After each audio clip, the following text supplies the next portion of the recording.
If you're enjoying this video, smash that like button, subscribe, and hit the bell. Share it with your friends, and let me know in the comments where you're watching from. Every like and subscribe helps the channel grow.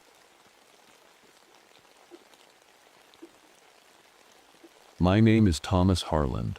I'm a park ranger, 42 years old, and I've seen my fair share of life's battles. I served in the Korean War, came back with a shoulder full of shrapnel, and then lost my wife to tuberculosis just last year. Life hasn't been kind, but here I am, trying to start over. They transferred me to this remote outpost in the Great Smoky Mountains National Park. Cold Creek, they call it. It's quiet, tucked deep in the woods where the trees stretch high into the sky and the air smells like damp earth and pine. I figured this place would give me the isolation I needed to process my grief. No distractions, no people, just me and the wilderness. The cabin they assigned me is small but sturdy. There's a wood stove in the corner, a cot by the window, and a desk where I keep my journal. That journal means everything to me. It holds pressed wildflowers my late wife collected over the years. Every time I open it, it feels like she's still with me somehow. The first day was peaceful enough. I spent most of it hiking through the forest, taking notes on wildlife activity for my reports. Spring was in full bloom, but something felt off. The weather's been strange lately, heavy rains causing floods in some areas, and the forest seemed quieter than it should be. As I walked along Cold Creek's banks, I noticed something odd on one of the ancient oak trees, a spiral pattern carved deep into its bark. It wasn't natural, too perfect for that, but it didn't look fresh either. Maybe some local kids messing around? I made a note of it and moved on.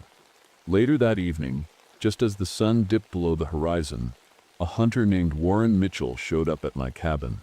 He looked worried and said his teenage nephew had gone missing 2 days ago while out hunting near Cold Creek. He's a good kid, Warren said, his voice shaking slightly. Knows these woods better than anyone. I promised him I'd keep an eye out during my patrols. After he left, I couldn't shake the unease settling in my chest. The forest outside seemed darker than usual that night, almost like it was watching me back. As I lay in bed trying to sleep, I heard something faint, whispers, soft and distant, like voices carried on the wind. At first, I thought it was just the creek running nearby, or maybe animals rustling in the underbrush. But then, it started to sound like words. I sat up in bed, heart pounding, straining to hear more clearly. The whispers seemed to circle the cabin, growing louder and closer before suddenly stopping altogether. I didn't sleep much that night. The next day, I tried to shake off the strange feeling from the night before. Maybe I was just tired, or maybe my mind was playing tricks on me. I spent the morning organizing my gear and preparing for patrol, but deep down I couldn't ignore the whispers. That night, things got worse. I had just settled into bed when I heard it. A voice calling my name from the forest. It wasn't just any voice, it was her voice. My wife's voice. Thomas. I froze, my heart hammering in my chest. It was impossible. She was gone, had been for almost a year now, but the sound was unmistakable. Soft, warm, familiar. Thomas, come here. I grabbed my flashlight and stepped outside, scanning the trees around the cabin. The forest was still, except for the faint rustling of leaves in the breeze. But then I saw something, footprints leading away from the cabin into the woods. The problem, the door had been locked all night and I hadn't left the cabin until now. The footprints were fresh, too fresh to ignore. They looked human but slightly off, like whoever made them wasn't walking quite right. The steps were uneven, almost dragging in places. I followed them for a few yards before stopping myself. What was I doing? Chasing a voice that couldn't possibly be real. I turned back toward the cabin, uneasy, but determined not to lose my grip on reality. When I got back inside, I tried using the radio to contact headquarters, just to feel less alone. But as soon as I turned it on, all I heard was static, and whispers mixed into it. The voices on the radio weren't clear enough to understand, but they sent chills down my spine all the same. It wasn't normal interference. It sounded like someone or something was trying to talk through the static. Even my dog, Scout, started acting strange that night. He refused to go near a certain part of the forest behind the cabin, growling low and steady whenever we got close to it during patrols earlier that day. Before heading back inside for good, I found something near that area, a hunting rifle lying abandoned in the dirt. It was covered in a sticky sap-like substance that smelled faintly sweet but wrong somehow. I brought it back with me and locked it away in case someone came looking for it later. That night, as I lay in bed staring at the ceiling, I couldn't shake the feeling that something out there was watching me. The next morning, I woke up feeling like I hadn't slept at all. My mind kept replaying the whispers, the footprints, and that abandoned rifle covered in sap. Something wasn't right in these woods, and I needed answers. I decided to start by mapping out the locations where I'd seen strange things, the spiral markings on the trees, the area Scout refused to go near, and now the spot where I found the rifle. Maybe there was a pattern. As I walked deeper into the forest, I ran into someone I hadn't expected to see. Martha Jenkins, an elderly woman who lived on the edge of the park. She was one of the few locals who hadn't been forced to leave when the park expanded years ago. Martha was known for her stories about the old days, but most folks dismissed her as superstitious. "You've seen them, haven't you?" she asked, her voice low and serious. "Seen what?" I replied, trying to keep my tone calm. "The hollow people," she said, looking past me into the trees. "They sucked you're watching you now." I didn't know what to say. Part of me wanted to laugh it off, but there was something in her eyes, fear, real fear, that made me stop. She told me about an old Cherokee legend, something her grandmother used to warn her about when she was a child. A spirit bound to the oldest trees in the forest. It could mimic voices, lure people into the woods, and they were never seen again.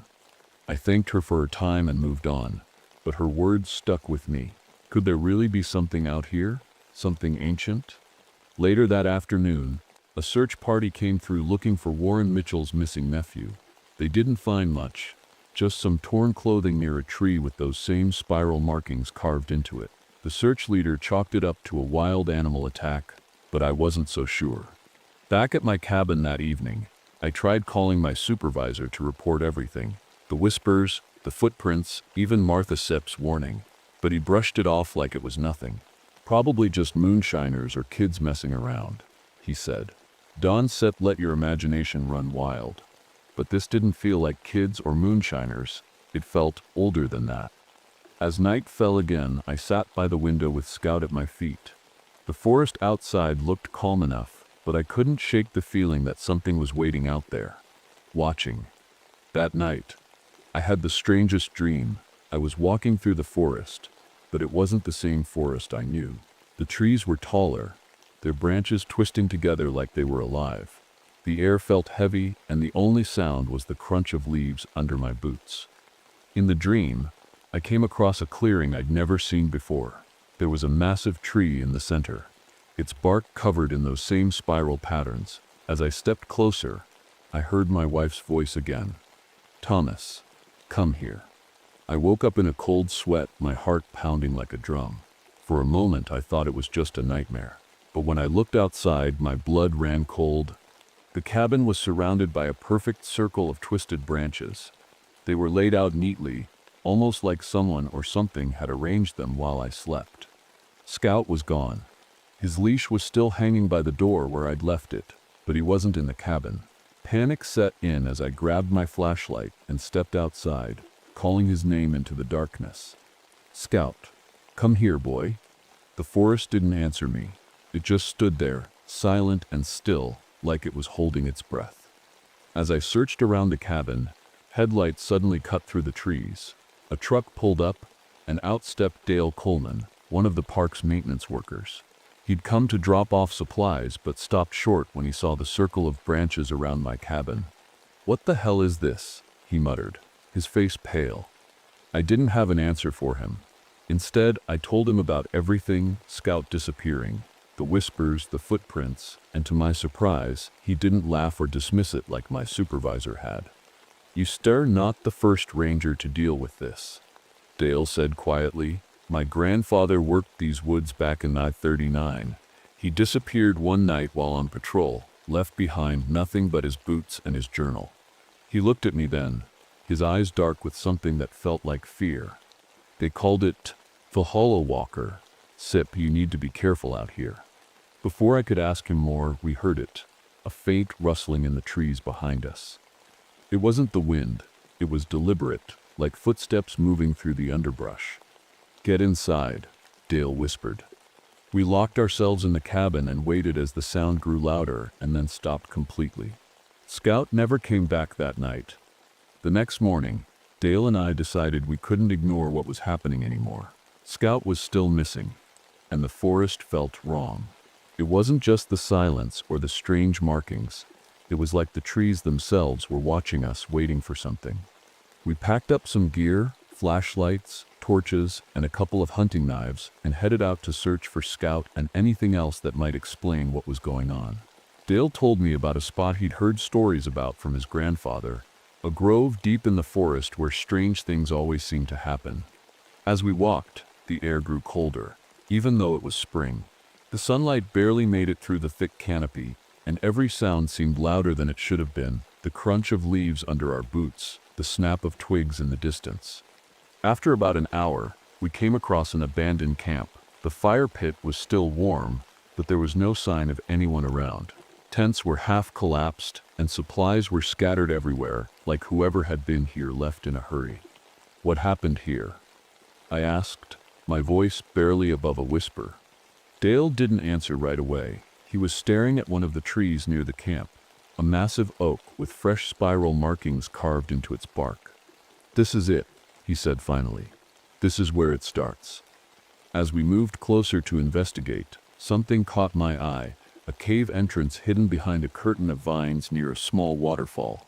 The water looked clear and cold, but there was something unsettling about the cave itself. The walls inside were covered in carvings, warnings written in Cherokee symbols. Dale pointed to one symbol that looked like a spiral, surrounded by jagged lines. That's supposed to keep it away, he said quietly. Just as he finished speaking, we heard it, a voice coming from deeper in the forest. Thomas. It was her voice again. My wife's voice, but this time it sounded broken, like someone trying to speak through static. I froze, my flashlight shaking in my hand as I turned toward the sound. That's when I saw it. At first, I thought it was just another tree in the distance, but then it moved, fast, jumping from one tree to another like it was teleporting. Its limbs stretched out like branches, its skin rough and bark-like, blending perfectly with its surroundings. Don't look at it, Dale shouted, grabbing my arm. But I couldn't help myself. I stared as it moved closer and closer until I could see its face, or what passed for a face. Hollow eyes stared back at me, empty but somehow full of malice. Dale suddenly stumbled forward, his body stiffening as if he'd lost control of himself. He started walking toward the thing without saying a word. Dale, stop, I yelled, grabbing him and pulling him back just before he got too close. The thing vanished into the trees as quickly as it had appeared, leaving behind nothing but silence. We didn't stop running until we were back at the cabin. When we got there, everything inside had been rearranged. Furniture moved around, supplies scattered across the floor. It felt like someone or something had been watching us even while we were gone. I didn't know what scared me more, the thing we saw in the forest or the fact that it seemed to be getting closer. That night, Dale and I sat in the cabin trying to make sense of what we'd seen. Neither of us said much at first. The silence felt safer somehow, like speaking out loud might invite whatever was out there to come closer. Finally, Dale pulled out an old leather journal from his backpack. This belonged to my grandfather, he said, placing it on the table between us. The journal was worn and faded, but the pages inside were filled with notes, dates, sketches, and descriptions of strange disappearances in the park going back decades. Dale's grandfather had been a ranger here during the late 1930s, and according to his notes, people had been vanishing every 17 years like clockwork. 1939, 1922, 1905. The pattern was undeniable. One entry caught my attention. The Hollow Walker grows stronger with each victim. It mimics voices to lure them into the forest, feeding on their memories until nothing is left. I felt a chill run down my spine as I read those words. This wasn't just a legend or a superstition. It was real, and it was happening again. Dale pointed to a sketch in the journal. A spiral surrounded by jagged lines, just like the carving we stood seen in the cave earlier that day. This is supposed to bind it, he said. But only if you know the ritual. I didn't know what scared me more. The idea that this thing could be stopped, or the thought of what might happen if we failed.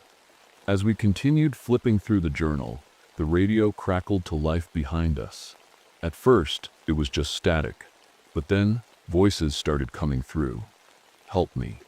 It wasn't just one voice, it was dozens of them, overlapping and broken like they were trapped in some kind of nightmare. Some sounded old, others young, but all of them carried the same desperation.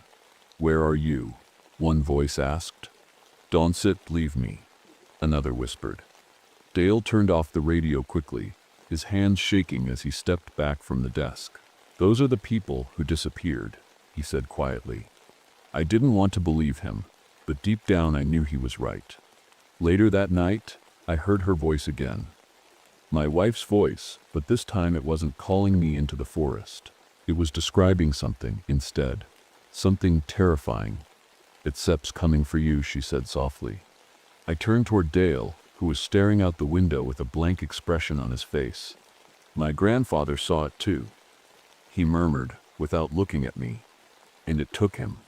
The weight of his words hung heavy in the air as we both realized there was no turning back now. We had to stop this thing before it took anyone else. By the next morning, Dale and I knew we couldn't wait any longer. Whatever this thing was, it was getting closer, stronger, and more dangerous. We had to find it and stop it before anyone else disappeared, or worse. We armed ourselves with torches, matches, and anything we could think of that might help. Fire seemed to be its weakness, according to Dale's grandfather's journal. Water too, it couldn't cross running streams. Those were our only advantages, and they didn't feel like much against something that could move faster than the eye could follow. We started by retracing our steps to the grove, where we'd seen the spiral-marked trees. The air felt heavier as we got closer, like the forest itself was holding its breath. Even the birds were silent now. As we moved deeper into the woods, we found something horrifying. A hollowed-out tree with objects stuffed inside. Clothes, shoes, watches, all belonging to people who had vanished over the years. Some of them looked decades old, others more recent. Dale stared at the tree for a long time before speaking. It's been feeding, he said quietly. I wanted to turn back right then and there, but I couldn't. Scout was still out there somewhere, or at least I hoped he was, and I wasn't going to leave him behind. We pressed on until we reached what felt like the heart of the forest. The trees here were twisted and unnatural, their branches forming shapes that looked almost human. It was like stepping into another world entirely. That's Seps when we saw it. The hollow walker stood in the center of the grove, its bark-like skin blending perfectly with the trees around it. It didn't move at first, just stood there, watching us with those hollow eyes. Then it spoke. Thomas. It wasn't just my wife's voice this time, it was dozens of voices all at once. Some I recognized from the radio the night before, others were unfamiliar but equally haunting. Dale stepped forward with his torch raised high, but before he could get too close, something changed in him. His body stiffened, his eyes glazed over, and he started walking toward the thing like he was in a trance. Dale, stop, I shouted, grabbing his arm and pulling him back. He snapped out of it just in time, shaking his head like he was waking from a bad dream. It sits in my head, he muttered, his voice trembling. I can hear it. The hollow walker moved then, fast and deliberate, jumping between trees until it was right in front of us. I lit my torch and swung it toward the thing, but it disappeared again before I could make contact. We retreated back toward a nearby stream, knowing it couldn't follow us across running water. But even as we caught our breath on the other side, I could feel its presence lingering just beyond the edge of the creek. It wasn't going to stop until it got what it wanted. And somehow, I knew what that was. That night, back at the cabin, Dale wasn't himself. He was quiet, too quiet, and his hands kept shaking no matter how hard he tried to hide it. I could tell something was wrong, but I didn't know how to fix it. He sat by the window, staring out into the darkness like he was waiting for something or someone. "It sips in my head," he said again, his voice barely above a whisper. "I can feel it pulling me." I wanted to tell him he was safe here, that the thing couldn't cross the stream near the cabin, but deep down I wasn't sure if that was true anymore. Around midnight, I woke to the sound of footsteps inside the cabin. At first I thought it was Dale moving around, but when I looked over at his cot, it was empty. "Dale." I called out, grabbing my flashlight and scanning the room. The furniture had been rearranged again. Chairs flipped over, the desk pushed against the wall, and Dale's torch was lying on the floor near the door. I stepped outside and saw him standing at the edge of the forest. His back was to me, but something about the way he stood wasn't right. His movements were stiff, unnatural, like a puppet being controlled by invisible strings. "Dale," I shouted, running toward him. He turned slowly to face me, and my stomach dropped. His eyes weren't his anymore, they were dark and hollow, just like the thing we'd seen in the grove. "It wants a vessel," he said in a voice that wasn't Sept his own. "It's Sept's tired of being bound to this forest." I backed away as he started walking toward me, his movements jerky and unnatural. "Stay back," I yelled, holding up my torch. But Dale, or whatever had taken over him, didn't stop. He lunged at me with surprising strength, knocking me to the ground and pinning me there. "You can stop it," he said through gritted teeth. "It's Sept's been waiting too long." I fought back as best as I could, using my torch to keep him from getting too close. The flame seemed to hurt him, or rather hurt whatever was controlling him, but it wasn't enough to drive it away completely. Finally, I managed to break free and run toward the stream behind the cabin. Dale followed me, or rather the thing inside him did, but stopped short at the water's edge. "It can't cross," I said out loud, more to myself than anyone else. But even as Dale stood there on the other side of the stream, staring at me with those hollow eyes, I knew this wasn't over. The Hollow Walker didn't just want Dale, it wanted me too. And somehow, it knew exactly how to get what it wanted. The next morning, I knew what I had to do. This thing wasn't going to stop until it got what it wanted. And it wasn't just Dale or me, it was everyone who wandered too close to Cold Creek. If I didn't end this now, more people would disappear. I spent hours going through Dale's grandfather's journal, searching for anything that could help. The ritual to bind the Hollow Walker was there, but it wasn't simple. It required a sacrifice, blood spilled at a sacred Cherokee site near the waterfall we'd found earlier. I packed what I needed and told Dale to stay behind. He was weak, barely able to speak, and I couldn't risk him getting hurt, or worse. Before I left, I opened my wife's journal and took one of her pressed flowers with me. It was a wild violet, delicate and beautiful despite the years it had spent flattened between the pages. I didn't know why I took it, but something told me it might help. The walk to the waterfall felt longer than it should have. The forest seemed to shift around me, the trees closing in tighter with every step. By the time I reached the cave near the falls, the air was so heavy it felt like I was breathing through water. The Hollow Walker was waiting for me. It stepped out from behind one of the ancient trees, its bark-like skin blending perfectly with the shadows, its limbs stretched unnaturally long, and its hollow eyes locked onto mine. "Thomas." It spoke in her voice again, my wife's voice, but this time it sounded clearer, almost real. "Come here." I held up the torch and stepped closer to the waterfall, keeping my back to the running water. The thing flinched slightly but didn't retreat. "I know what you are," I said, my voice steady despite the fear clawing at my chest. "You've been feeding on people for centuries, but this ends now." The Hollow Walker tilted its head like it was studying me, then spoke again, this time in Dale's voice. "You can stop me," it said. "I am part of this forest." I didn't respond. Instead, I pulled out the wild violet and held it up for the thing to see. Its hollow eyes widened slightly as if it recognized what I was holding. "This is hers," I said softly. "You can have her." The thing lunged at me then, faster than I expected. I barely managed to swing my torch in time, the flames catching its bark-like skin and sending it stumbling back toward the trees. But it wasn't done yet. It started mimicking more voices. Dale's, Warren Mitchell's nephews, even Scout's bark, all overlapping in a horrifying chorus that made my head spin. I forced myself to focus on the ritual written in Dale's grandfather's journal. The steps were simple but brutal. Carve a spiral into the ground with blood and recite the binding words while standing in running water. I took out my hunting knife and sliced my palm open, letting the blood drip onto the dirt as I carved the spiral into the earth. The hollow walker screamed, a sound that shook the trees around me, but it didn't stop me. As I recited the words from the journal, the thing lunged at me one last time, but this time it couldn't reach me. The waterfall acted as a barrier, keeping it from crossing into my space. Finally, with one last scream, it vanished into thin air. The forest went silent again. I collapsed by the stream, exhausted but alive. The ritual had worked. The hollow walker was bound again, but at what cost? When I returned to the cabin later that day, Dale was gone. His cot was empty, his gear untouched. It was like he'd never been there at all. And Scout, he never came back either.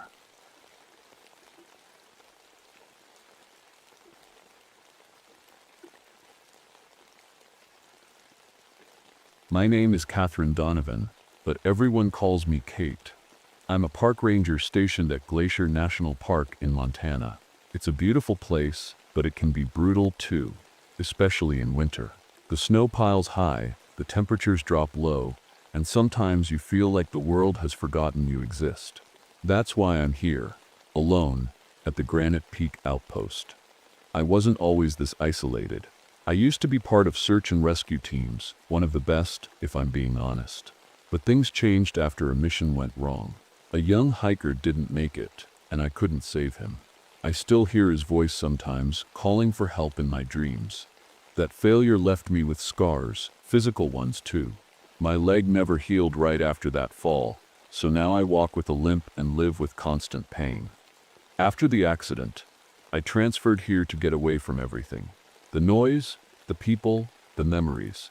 It's just me now, surrounded by snow-covered mountains and endless silence. Well, not entirely silent. I've got my radios to keep me company.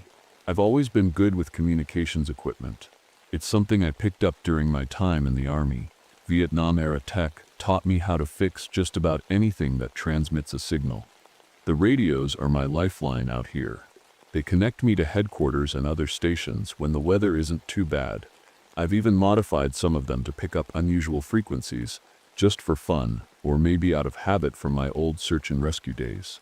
You'd be surprised what you can hear if you know where to listen. Faint conversations from far-off places, strange bursts of static that sound almost alive. Tonight feels different though. There's a storm coming. A big one, and I've been preparing all day. Stocking supplies, testing equipment, making sure everything is secure before the snow traps me here for weeks on end. The last radio check with headquarters was shaky. The signal kept cutting in and out like something was interfering. Could be the solar flares they've been warning us about lately. They've been messing with communications all over the world. As I sit by the radio now, watching the wind pick up outside, I feel uneasy. It's not just the storm or the isolation, it's something else, something I can't quite put my finger on. The air feels heavier somehow, like it's holding its breath before something happens. I glance at my pocket voice recorder sitting on the desk next to me. It's become a habit to document anything unusual out here. Odd sounds on the radio, strange patterns in the snow, wildlife behaving strangely. Sometimes it feels like this place has secrets it doesn't want to share but can't help leaking out in bits and pieces. I press record and speak into it softly. Ranger Catherine Donovan, Granite Peak Outpost, November 12th. Preparing for incoming storm, radio interference detected on multiple frequencies, possible anomaly. I pause and look out the window again as shadows from the trees sway in the wind like ghostly figures dancing in the dark. Something tells me this winter is going to be different. The storm hit harder than I expected. By the time I crawled into bed that night, the wind was howling like a pack of wolves, rattling the windows and shaking the walls of the outpost. It felt like the whole building might just up and take off into the blizzard. I must have fallen asleep at some point because I woke up to a strange sound. It wasn't the wind or the creaking of the cabin. It was something else. A faint hum, almost like a high-pitched whistle, was coming from my radio equipment. I glanced at the clock on my nightstand. 3:17 a.m. The hum grew louder, and before I could even sit up, every piece of electronic equipment in the outpost turned on all at once. The emergency radio crackled to life, spitting out static and garbled voices. The old television in the corner flickered on, showing nothing but snow-white static dancing across the screen. Even my pocket voice recorder, which I'd left on my desk, started playing back something, but it wasn't my voice. I threw off my blanket and limped over to the desk, heart pounding in my chest. The recorder was playing a series of numbers, softly at first, then louder and louder until it felt like they were echoing inside my skull. 73142. I grabbed it and hit stop, but it wouldn't turn off. The numbers kept playing faster now, overlapping each other until it was just noise, chaotic and overwhelming. Finally, I yanked out the batteries, and everything went silent again. I stood there for a moment, breathing hard, trying to make sense of what had just happened. Maybe it was some kind of power surge? The storm messing with the electronics? That had to be it, right? But then I noticed something outside the window, a faint glow in the distance. It wasn't lightning or headlights. It was something else entirely. I grabbed my coat and flashlight and stepped out into the freezing night air. The snow was falling thick and fast, making it hard to see more than a few feet ahead. As I approached where I'd seen the glow, my flashlight beam landed on something that made my stomach drop. A circle of dead animals, rabbits, foxes, even a deer, lay perfectly arranged in the snow. Their bodies were untouched except for strange burn marks on their fur and skin, like tiny circuit board patterns etched into them. I backed away slowly, my breath fogging up in front of me, as panic began to creep in. This wasn't normal. This wasn't natural. I turned and hurried back to the outpost, locking the door behind me, as if that would somehow keep whatever this was outside where it belonged. My hands were shaking as I reached for my voice recorder again, batteries back in place, and pressed record. Ranger Catherine Donovan, Granite Peak Outpost, November 13th, 3:45 a.m. Unexplained power surge, radio interference, found dead wildlife outside station, burn patterns observed. I stopped recording and sat there in silence for what felt like hours, listening to the wind battering against the walls. But deep down, I knew it wasn't just the storm making me feel this way. Something else was out there. The next morning, the storm hadn't let up. The snow was coming down so hard that it felt like the outpost was being swallowed whole. I couldn't shake the unease from last night. The hum, the numbers, the dead animals. It all felt wrong, but I needed to stay focused. I told myself there had to be a logical explanation for everything. I started my day by documenting what I'd seen. I took my notebook and wrote down every detail. The time, the sounds, the strange burn marks on the animals. Writing things out always helped me think clearly, like putting pieces of a puzzle together. After that, I decided to check my radio equipment again. The interference from last night was still there, a faint crackling sound on almost every frequency. But as I turned the dial slowly, something caught my attention. It wasn't static this time, it was a voice. Mayday. Mayday. This is Delta Base, coordinates 731. The signal was weak and broken, like it was coming from far away, or maybe from another time. My heart skipped a beat when I recognized part of the message, those same numbers from my voice recorder last night. I grabbed an old map of the park and started searching for anything marked Delta Base. There was nothing on the current map, but then I remembered a box of old documents stored in the supply closet, maps, reports, and other paperwork from decades ago. It took me over an hour to dig through the dusty files, but eventually I found what I was looking for, an outdated map of Glacier National Park from the 1970s. Sure enough, there it was. Delta Base marked deep in the northern part of the park, near an area that had been closed off for years due to environmental hazards. I stared at the map, trying to make sense of it all. Why wasn't this base on any of the newer maps? And why would a signal from there suddenly show up now? Before I could think too much about it, another strange thing happened. My flashlight, which had been sitting untouched on the desk, flickered on by itself. The beam pointed directly at my pocket voice recorder as if something wanted me to pick it up. I hesitated, but eventually pressed play. At first there was nothing but static. Then faintly, I heard something that made my blood run cold. Kate. It was my name, spoken softly but clearly, and then silence again. I dropped the recorder, like it had burned me, and backed away from the desk. My breathing was shallow, and my hands were trembling. This wasn't just radio interference or some glitchy equipment anymore. Something or someone was trying to reach me. I forced myself to calm down and think rationally. Maybe someone else out here in the park needed help. A stranded hiker or a researcher caught in the storm. That had to be it. But deep down, I wasn't so sure anymore. I bundled up and prepared to head outside again, despite the worsening weather. If there were answers out there, I needed to find them. The storm hadn't let up, and by mid-afternoon, the outpost felt like it was buried under a mountain of snow. I was flipping through old maps and notes, trying to figure out how I could reach the location marked as Delta Base. The weather made it impossible to leave now, but I couldn't stop thinking about the signal I'd picked up earlier. That steps when I heard the knock. It was faint at first, just a soft tapping against the door, but then it grew louder, more insistent. My heart jumped into my throat. No one should be out here in this weather, not unless they were desperate or lost. I grabbed my flashlight and cautiously opened the door. Standing there, covered in snow and shivering, was a man I didn't recognize. He looked older, maybe in his late 50s, with a thick beard and tired eyes. "Ranger Donovan?" he asked, his voice shaky from the cold. "Yeah," I replied, still holding the flashlight like a weapon. "Who are you?" "Dr. Martin Reynolds," he said quickly. "He meteorologist, studying storm patterns in the area."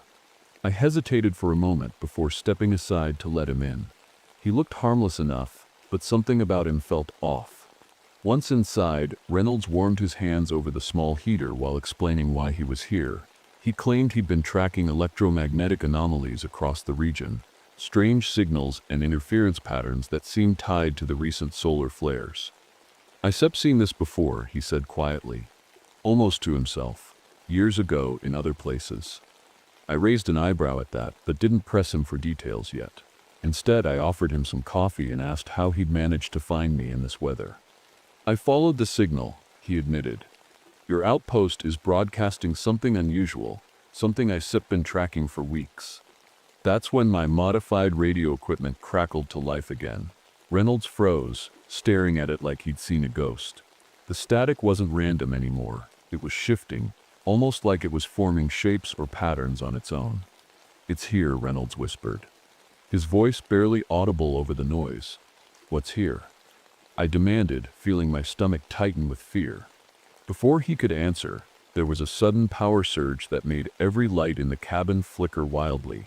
The emergency television turned on again, showing nothing but static, but this time I saw it clearly, a shadowy figure moving within the static itself. It looked humanoid, but distorted, like it was made entirely of shifting white noise. Reynolds backed away from the screen as if it might reach out and grab him. "Don't look directly at it," he warned sharply. "It can sense you through electronic devices." I didn't know what to believe anymore.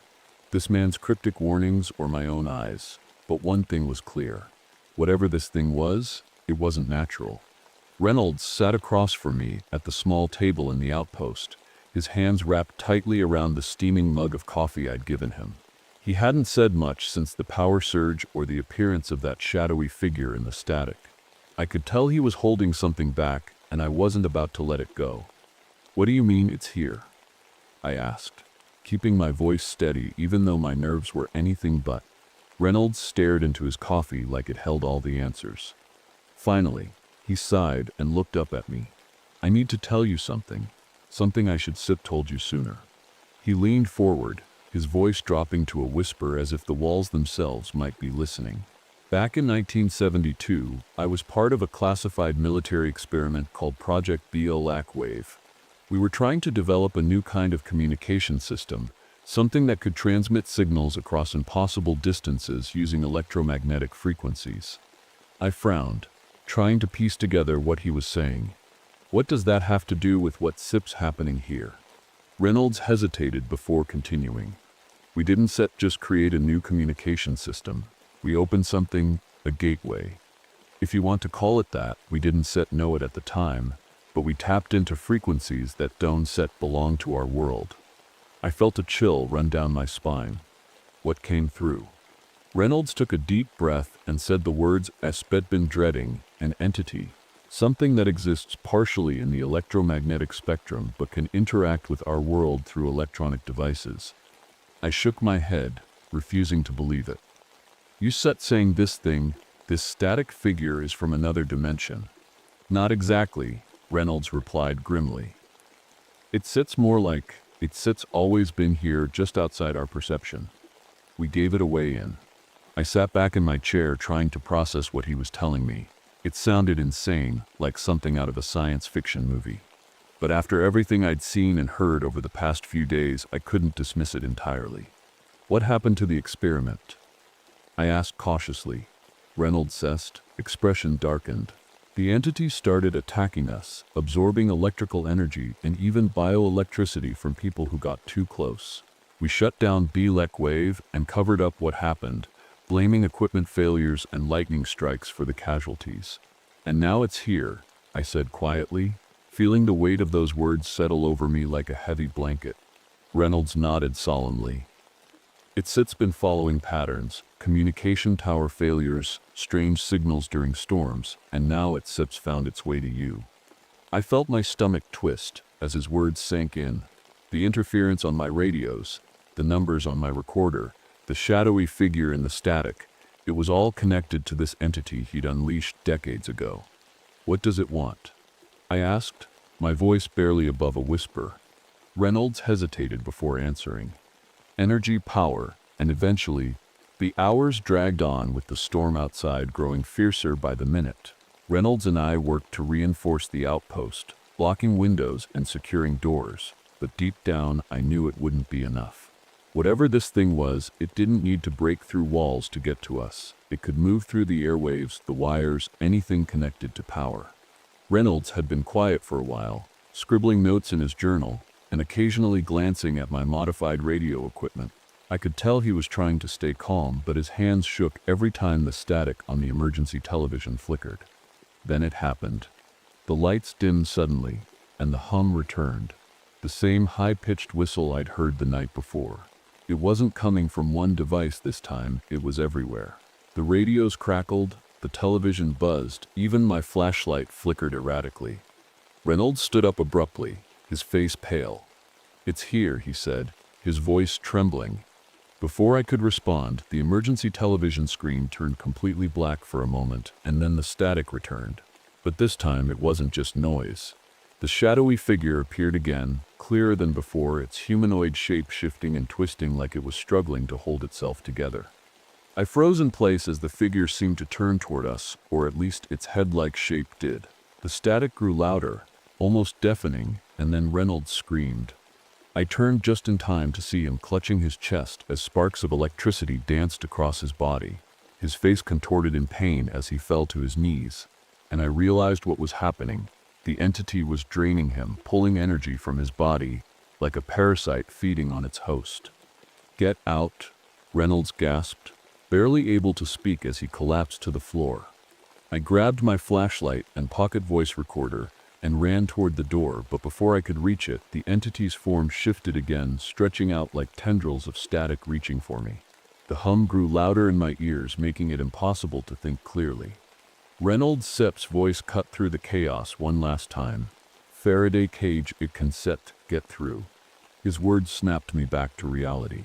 I remembered reading about Faraday cages during my army training, structures that block electromagnetic fields. My radio equipment was partially shielded that way. Maybe it would be enough to hold off the entity for now. I scrambled toward the desk where my radios were set up and ducked behind it as the tendrils of static closed in around me. The hum grew louder still until it felt like my skull might split open. But then everything stopped. The entity couldn't reach me here. Not yet. But Reynolds was gone. I stayed crouched behind the desk for what felt like hours, my heart pounding so hard I thought it might burst. The hum was gone now, and the outpost was eerily quiet except for the sound of the wind battering the walls outside. Reynolds was dead. I didn't want to look at his body, but I could feel his absence like a hole in the room. He'd warned me about the Faraday cage, and he'd been right. This small, shielded corner of my setup had kept me safe. But I knew it wouldn't last. I needed a plan. First, I checked my supplies. My tools were scattered across the desk: spare wires, batteries, and old soldering iron. I grabbed anything that might help me rig up some kind of defense. My army training kicked in as I worked, my hands moving almost automatically while my mind raced to keep up. I started by reinforcing the shielding around my radio equipment, wrapping wires and metal mesh around anything that could block electromagnetic fields. It wasn't perfect, but it was better than nothing. Next, I turned my attention to detection. If this thing could move through frequencies, then maybe I could track it before it got too close. I modified one of my radios to pick up even the faintest shifts in static, tiny changes that might signal the entity's presence. As I worked, I couldn't stop thinking about what Reynolds had said before he died. It's been following patterns. That meant this thing wasn't just some random force of nature, it had a purpose. And if it had a purpose, maybe it had weaknesses too. I flipped through Reynolds' Sipshu journal, scanning his notes for anything useful. Most of it was technical jargon about electromagnetic waves and signal interference, but one phrase stood out: vulnerable to frequency disruptions. Frequency disruptions. That gave me an idea. I grabbed an old emergency transmitter from the storage closet and started tinkering with it. If I could create a strong enough signal at just the right frequency, maybe I could disrupt the entity long enough to escape or even drive it back entirely. The storm outside raged on as I worked, but inside, everything felt calm and focused. For the first time in days, I felt like I had some control over the situation, like I wasn't just waiting for this thing to come and take me too. But then something caught my eye. A faint flicker on one of the radios. The static shifted ever so slightly, like a whisper just out of reach. My makeshift detector was picking up something nearby. It was coming back. The static on the radio grew louder, shifting between bursts of noise and faint whispers. I knew the entity was close, too close, but I had to keep working. My hands moved quickly as I adjusted the emergency transmitter, trying to fine-tune the frequency that might disrupt the entity's presence. I glanced at the window, but all I could see was snow swirling in the storm. It felt like the world outside didn't exist anymore, like the outpost was floating in some endless void. The hum returned, faint at first, but steadily growing louder. I set the transmitter to broadcast and flipped the switch. The machine whirred to life, sending out a pulse of sound that made my ears ring. For a moment, everything went quiet. The static disappeared and the hum faded. I thought it might have worked. But then the lights flickered violently and the emergency television turned on again. This time, the shadowy figure wasn't just shifting in the static. It was fully formed, standing in the center of the screen like it was staring right at me. Kate? It spoke my name in a distorted voice that sent chills down my spine. The sound wasn't human. It was layered, like dozens of voices speaking at once. I stumbled back from the desk as the figure began to move. Not just on the screen, but through it. Tendrils of static stretched out from the television, snaking across the floor toward me. I grabbed my flashlight and swung it wildly, but it passed right through them like smoke. The backup generator sputtered and died, plunging the outpost into darkness, except for the glow of static from every screen and device around me. My defenses were failing one by one, and I knew I couldn't stay here any longer. I grabbed my coat and ran for the door, but as soon as I stepped outside, I realized how bad things had gotten. The storm was worse than ever, blinding snow and freezing wind tearing through the air, but that wasn't what stopped me in my tracks. The entity was out here too. Its form flickered in and out of existence, moving through the snow like a ghost made of static. It didn't need walls or wires anymore. It had grown stronger, feeding off Reynolds and absorbing energy from everything around it. I tried to run, but my injured leg slowed me down. The pain shot through me with every step as I stumbled into the blizzard, clutching my flashlight like it was my last lifeline. The hum followed me everywhere I went, growing louder until it drowned out even my own thoughts. That's when I felt it, the pull in my chest like something tugging at me from inside. My medical implant. Reynolds had warned me about this connection before he died. The entity wasn't just hunting me, it was inside me now. The storm was relentless, and every step felt like a battle against the wind and snow. My injured leg throbbed with pain, but I couldn't stop, not now.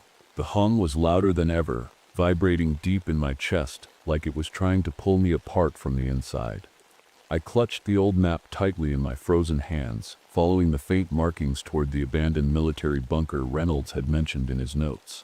If I could reach the original Project BLAC wave equipment, maybe I could stop this thing or at least send it back to wherever it came from. The bunker finally came into view, half buried in snow and ice. It looked ancient, its metal doors rusted and barely holding together under the weight of years of neglect. I forced them open with all the strength I had left and stumbled inside, slamming them shut behind me. The air inside was cold and stale, but it was quiet, almost too quiet. I turned on my flashlight and scanned the room. Old computers and equipment lined the walls, covered in dust and cobwebs. In the center of the room was a large transmitter, the heart of Project BLAC Wave. I limped over to it and began working as quickly as I could. The controls were old but familiar enough for me to understand. I needed to reverse the frequency gateway to send this entity back to wherever it had come from before it grew strong enough to reach a populated area. The hum returned, louder than ever, and I knew I didn't have much time. The entity was here, inside the bunker with me. Static flickered across the screens, and tendrils of white noise began creeping along the floor like living shadows. I felt the pull in my chest again, stronger now, and realized what was happening. My medical implant was acting like a beacon for the entity, drawing it closer with every passing second. It wasn't just hunting me, it was feeding off me. I gritted my teeth and kept working, forcing myself to stay focused despite the pain and fear threatening to overwhelm me. The transmitter whirred to life as I adjusted the frequency settings, searching for the exact range that would disrupt the entity's connection to this world. The static grew thicker, swirling around me like a storm within a storm. The entity's form began to materialize fully now. A humanoid figure made entirely of shifting white noise, its face staring directly at me. "Kate," it whispered again, its voice echoing in my mind. I ignored it and flipped the final switch on the transmitter. The machine roared to life, sending out a pulse of sound so powerful that it shook the entire bunker. The entity screamed, a distorted cry that made every hair on my body stand on end, and began to dissolve into static. But something went wrong. The connection between my implant and the entity was too strong. As it collapsed back into its frequency gateway, I felt myself being pulled along with it, my consciousness merging with its chaotic energy for just a moment. In that instant, I saw everything: the entity's origin, its endless hunger for energy, its existence beyond human understanding, and then darkness. When I woke up, the world was quiet. The storm was gone, and so was the hum. I was lying on the cold metal floor of the bunker, surrounded by broken equipment and the faint smell of burnt wires. My head throbbed and my body felt like it had been torn apart and stitched back together. I sat up slowly, wincing as my injured leg protested. The transmitter was destroyed, completely fried, but the static was gone. The entity, it was gone too. I wasn't sure how long I'd been unconscious, but when I stepped outside, the snow had stopped falling. The sky was clear, painted in soft shades of pink and orange as the sun rose over the mountains. It felt surreal, like waking up from a nightmare that left its mark on reality. A search team found me 2 days later after I managed to repair an old emergency beacon in the bunker. They were shocked to find me alive, especially after hearing about the storm and seeing the state of the outpost when they arrived. I didn't tell them everything. How could I? Who would believe me if I said I'd faced something that lived in static and shadows? Instead, I told them there'd been a power surge, that Dr. Reynolds had died in an accident, and that I'd taken shelter in the bunker when things got out of control. They accepted my story without question, but something strange happened during my medical examination back at headquarters. The doctors couldn't explain it, but my old injury, The one that had left me with chronic pain and a limp was gone. My leg had somehow healed completely, as if it had never been broken in the first place. And then there were the electronics. Radios crackled to life whenever I walked into a room, even if they weren't plugged in. Static followed me everywhere, soft whispers on frequencies no one else could hear. I tried to move on with my life after that winter, but part of me knew I'd never really escape what happened at Granite Peak. Sometimes, during storms, I hear my voice on the radio calling out from somewhere far away. And sometimes, I think it sits still watching me.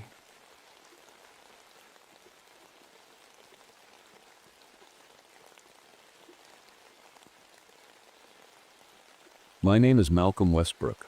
I'm a park ranger here at Yellowstone National Park. It's a quiet life, just me, the trees, and the wildlife. That's exactly what I wanted when I requested this post. After everything I've been through, the war, my failed marriages, and losing touch with my son, I needed somewhere far away from people. Out here, no one asks questions. No one looks at me like I'm broken. It was early fall, and the park was alive with color. The trees were golden and red, their leaves rustling softly in the breeze. The air was crisp, but not too cold, and the sky stretched endlessly above me, a perfect blue. I was out on patrol in one of the park's more remote areas, riding my horse, Scout. This part of Yellowstone doesn't see many visitors. It's rugged and wild, with rocky cliffs and deep forests that seem to go on forever. As I rode through a meadow surrounded by towering ponderosa pines, I felt a rare moment of peace. The only sounds were Scout's hooves, crunching against the dirt trail, and the occasional chirp of a bird overhead. I stopped for a moment to jot down some notes in my logbook, just routine stuff about wildlife sightings and trail conditions. But something caught my eye in the distance. There was an abandoned campsite just off the trail. The tent was still standing, but it looked like no one had been there for days. A campfire pit was filled with cold ash, and there were scraps of half-eaten food scattered around. It didn't feel right. Campers are supposed to clean up after themselves, especially in a place like this where bears roam freely. I dismounted Scout and walked over to take a closer look. The ground around the campsite was trampled, but not in a way that made sense. There were footprints, human ones, but they were strange. They looked like they were facing backward. I frowned and looked around. The forest suddenly felt different, quieter somehow. No birds chirping anymore. No rustling leaves or buzzing insects. Just silence. The sun was starting to set by then, casting long shadows across the meadow. I decided it was time to head back to my cabin before it got dark. As Scout and I made our way through the forest trails, that eerie silence followed us all the way home. When I finally reached my cabin, a small wooden structure tucked away in the trees, I couldn't shake the feeling that something wasn't right. But I told myself it was just my imagination running wild after seeing those strange footprints. That night, as I sat by the fireplace with a cup of coffee in hand, I tried to focus on reading an old book about local wildlife, but every so often I'd glance at the window behind me, half expecting to see something staring back. I didn't sleep much that night. That night, something woke me up. At first, I wasn't sure what it was. I just lay there in the dark, staring at the ceiling, listening. The cabin was quiet except for the faint crackle of the dying fire in the hearth. But then I heard it again, a sound outside. It was faint, like someone walking through the forest just beyond the cabin. I sat up in bed and reached for my service revolver on the nightstand. My heart was pounding, but I told myself it was probably just an animal, maybe a raccoon or a deer wandering too close to the cabin. Still, I couldn't shake the feeling that something was off. I got up slowly and walked to the window. The moonlight lit up the clearing outside, casting long shadows from the trees. I didn't see anything at first, just Scout tied up near the small shed where I kept my supplies. But then I noticed he was acting strange. His ears were pinned back, and he kept stomping his hooves nervously. "Easy, boy," I whispered under my breath. And then I heard it, a voice. A woman's voice calling my name from somewhere in the darkness. Malcolm. I froze. My blood ran cold because I recognized that voice. It sounded exactly like my ex-wife, Sarah, but that didn't make any sense. Sarah was in Chicago, hundreds of miles away from here. "Malcolm, come outside," the voice called again, softer this time. I backed away from the window, gripping my revolver tightly. My hands were shaking now. There was no way it could be her. No way at all. The voice came again, closer this time. "Malcolm, please."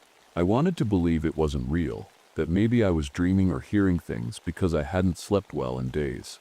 But then Scout let out a loud whinny and started pulling against his tether like he was trying to break free. I turned away from the window and sat down on the edge of my bed, trying to calm myself down.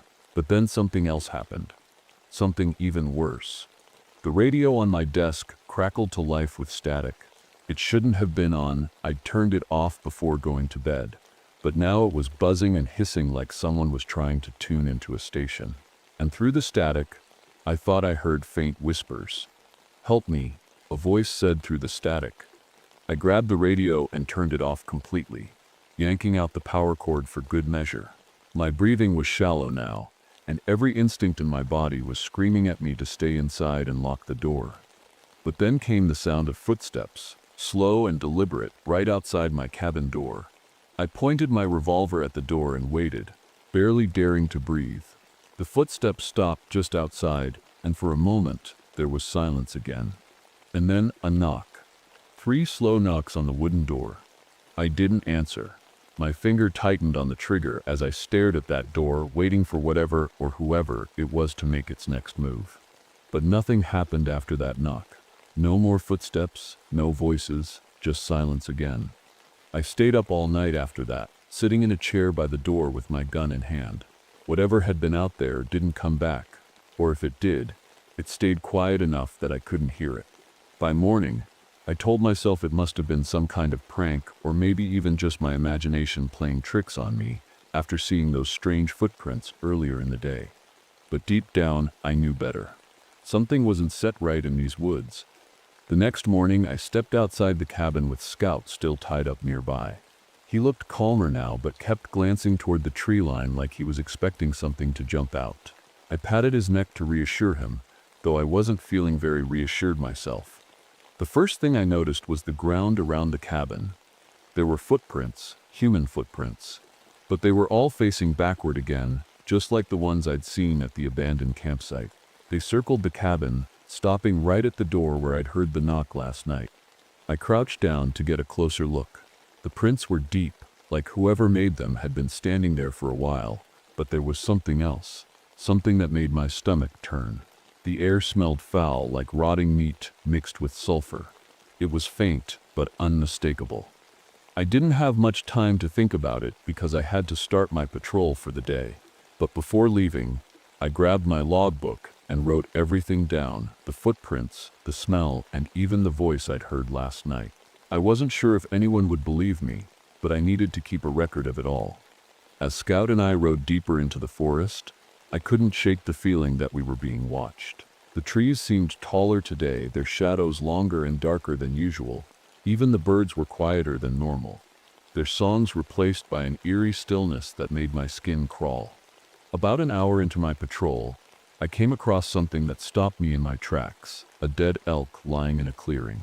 At first glance, it looked like a predator had gotten to it, maybe a bear or a wolf, but as I got closer, I realized this was no ordinary kill. The elk's body had been torn open with surgical precision.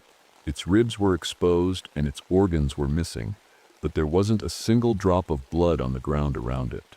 It was as if something had drained it completely before leaving it here. I dismounted Scout and took a few steps closer, covering my nose with my sleeve to block out the stench of decay. That same sulfuric smell from earlier hung heavy in the air. "What in the world?" I muttered under my breath. "Skin taker," a voice said behind me. I spun around so fast, I nearly dropped my revolver. Standing there was an old man, Native American by his features, holding a small bundle of herbs in one hand and a walking stick in the other. He had long gray hair tied back in a braid and wore a weathered jacket that looked older than me. "Who are you?" I asked, trying to keep my voice steady. "Anthony Blackhawk," he said simply. "Shoshone." I nodded slowly.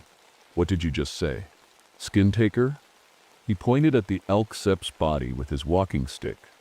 That Sep's not an animal Sep's work, he said quietly. Something else did this. What do you mean? What kind of set something Sep's? He didn't answer right away. Instead, he crouched down next to the elk and muttered something in his native language under his breath. Some kind of prayer or blessing, maybe. When he stood up again, he looked me straight in the eye. You Sep not safe here, he said. I frowned at him. What are you talking about? What Sep's going on? He hesitated for a moment before finally speaking again. Their Sep's an old legend, he said slowly. A creature that can take on any form it wants, man or beast. It walks among us wearing stolen faces but leaves behind signs if you know where to look. I thought about the footprints around my cabin and felt a chill run down my spine. What does it want? I asked. To feed, he said simply. Before I could ask him anything else, he turned and started walking away into the trees without another word. I stood there for a long time after he left, staring at the elk's mutilated body and wondering if maybe this old man knew more than he was letting on, or if he was just trying to scare me for some reason. Either way, something about his words stuck with me. You're not safe here. That night, I was still thinking about what Anthony Blackhawk had said. His words kept replaying in my mind. You're not safe here.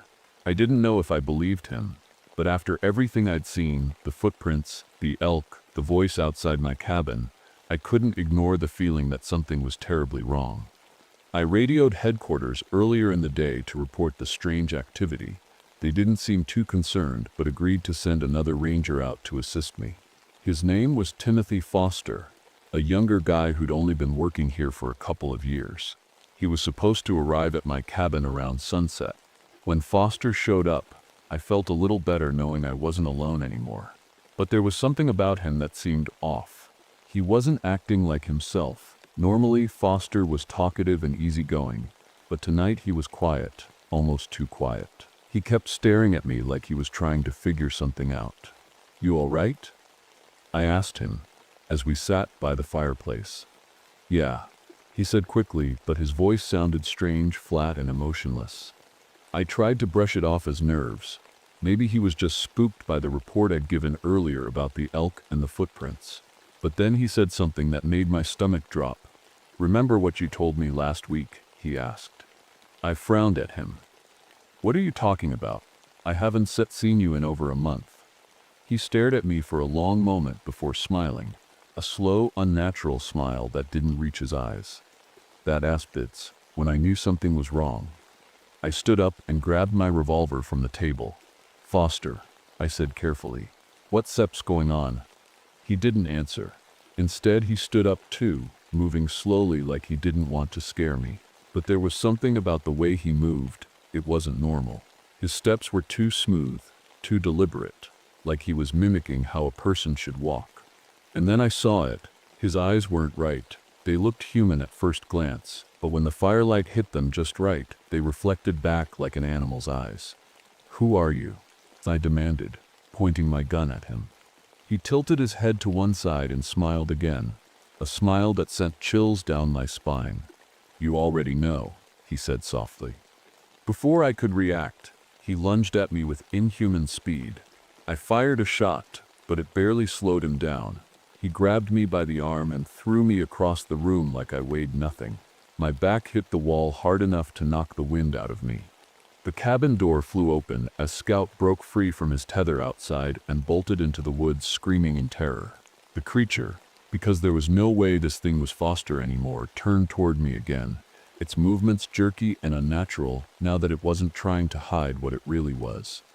I scrambled to my feet and grabbed the silver letter opener from my desk, the only weapon within reach. As the creature lunged at me again, I swung wildly and managed to stab it in the shoulder.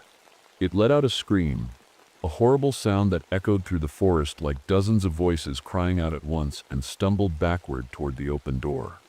The fire in the hearth flared up suddenly, casting wild shadows across the room as the creature turned and fled into the night. Its footsteps sounded heavy at first, but quickly faded into silence as it disappeared into the trees. I stood there shaking, clutching the letter opener tightly in one hand while blood dripped from a cut on my forehead where I'd hit the wall earlier. The cabin smelled like sulfur now, stronger than before, and smoke from the fireplace filled the air as flames licked dangerously close to the wooden walls. I grabbed my logbook and ran outside just as part of the roof collapsed behind me in a burst of sparks and flames. The cabin was gone, but so was Foster's body. Whatever that thing had been, it wasn't human anymore. The next morning, I woke up slumped against a tree near the ruins of my cabin. My body ached all over, and my head was pounding. The fire had burned itself out overnight, leaving behind nothing but charred wood and blackened earth. I sat there for a while, staring at the wreckage and trying to piece together what had happened. Foster, or whatever that thing was gone. The only sign of him was the blood stain on the floor where I'd stabbed him with the silver letter opener. I still had the blade in my hand, its edge stained dark from the creature's blood. I didn't know why it had worked, but it had hurt him. Hurt it. That meant it could be killed. I couldn't just leave. Not now. Whatever this thing was, it was dangerous. If it wasn't stopped, more people could die. I decided then and there that I was going to track it down. I saddled up Scout. Thankfully, he hadn't gone far after breaking loose and rode out into the forest. The air was colder today, and the sky was overcast, casting everything in a dull gray light. The trees seemed darker too, their branches twisting together like skeletal hands reaching for the sky. It didn't take long to find the trail. The creature's footprints were easy to spot. They were human-shaped but facing backward, just like before. They led deeper into the forest, away from any of the main trails or campsites. As I followed the tracks, I started noticing other things too. The trees around me looked wrong. Their trunks were warped and gnarled, and their bark was covered in strange symbols carved deep into the wood. I didn't recognize them, but they gave me an uneasy feeling like they were watching me somehow. Then there were the animals, or what was left of them. Dead birds littered the ground in some places, their bodies arranged in strange patterns that made no sense. A deer carcass hung from a low branch at one point, its eyes wide open and staring blankly ahead. The smell of sulfur grew stronger as I went further in. By midday, I reached an old mining tunnel, hidden in a rocky hillside. The footprints led straight inside. The entrance was dark and narrow, with rusted metal beams barely holding up the crumbling rock above it. A cold wind blew out from the tunnel's mouth, carrying with it that same foul stench of decay. I dismounted Scout and tied him to a tree nearby. He didn't want to stay. He kept pulling against the reins and snorting nervously, but I couldn't risk taking him inside with me. Before going in, I heard someone call my name again. Malcolm. It came from somewhere behind me this time. A soft whisper carried on the wind. I turned around quickly but saw nothing except trees swaying gently in the breeze. "Get a hold of yourself," I muttered under my breath. I took a deep breath and stepped into the tunnel. Inside, it was cold and damp. Water dripped from the ceiling in some places, forming shallow puddles on the uneven floor. The walls were lined with old wooden supports that creaked ominously with every step I took. The deeper I went, the worse it got. The smell was almost unbearable. Now, thick and cloying like something had been rotting down here for years. And then I saw them. Bones scattered across the floor in piles. Some were animal bones, deer antlers, bear skulls, but others were unmistakably human. My stomach churned as I knelt down to examine one of the piles more closely. Among the bones was a rusted pocket knife with initials carved into its handle. JT. It must have belonged to one of the missing hikers who'd vanished in this area over the years. This thing had been hunting here for a long time. As I stood up again, something moved in the shadows ahead of me. A flicker of motion just at the edge of my vision. "Who's there?" I called out, my voice echoing through the tunnel. No answer. Just silence. I gripped my revolver tightly and took another step forward when suddenly Anthony Blackhawk appeared out of nowhere beside me. He was holding an obsidian blade in one hand and a small pouch in the other. "You shouldn't have come here alone," he said quietly. I nearly jumped out of my skin but managed to keep my voice steady. "What are you doing here?" "I followed you," he said simply. "You're going to need this." He handed me the obsidian blade and opened his pouch to reveal some kind of powder or ash inside. "What is this?" I asked him. "Protection," he said cryptically before closing the pouch again. "But it won't last long." Before I could ask him anything else, he motioned for me to follow him deeper into the tunnel. Whatever we were walking toward, it wasn't going to be good. The tunnel seemed endless. Every step we took echoed around us, bouncing off the damp stone walls. Anthony Blackhawk walked ahead of me, his movements steady and deliberate, while I followed close behind with the obsidian blade in one hand and my revolver in the other. The air was colder now, and the smell of sulfur was so strong it made my eyes water. "Are you sure we're going the right way?" I asked him. He didn't turn around but nodded. "It seps here." "What is set at spet?" I pressed. "You shall see," he said quietly. I didn't like that answer. My nerves were already shot, and my heart felt like it was beating out of my chest. But I kept moving forward because there was no turning back now. After what felt like hours, we reached a large, open chamber deep inside the tunnel. The walls were covered in those same strange symbols I'd seen carved into the trees earlier, but these were bigger and more detailed. They seemed to glow faintly in the darkness, casting eerie shadows across the room. In the center of the chamber was a pile of bones, human and animal mixed together, and standing over them was something that made my blood run cold. The creature wasn't human anymore, not even close. Its skin hung loosely from its body like it didn't fit right, and its limbs were too long and thin, bending at unnatural angles. Its face was a twisted mess of features that looked like they'd been stitched together from different people. Eyes that didn't match, a crooked nose, a mouth that stretched far too wide. As we stepped into the chamber, it turned to look at us.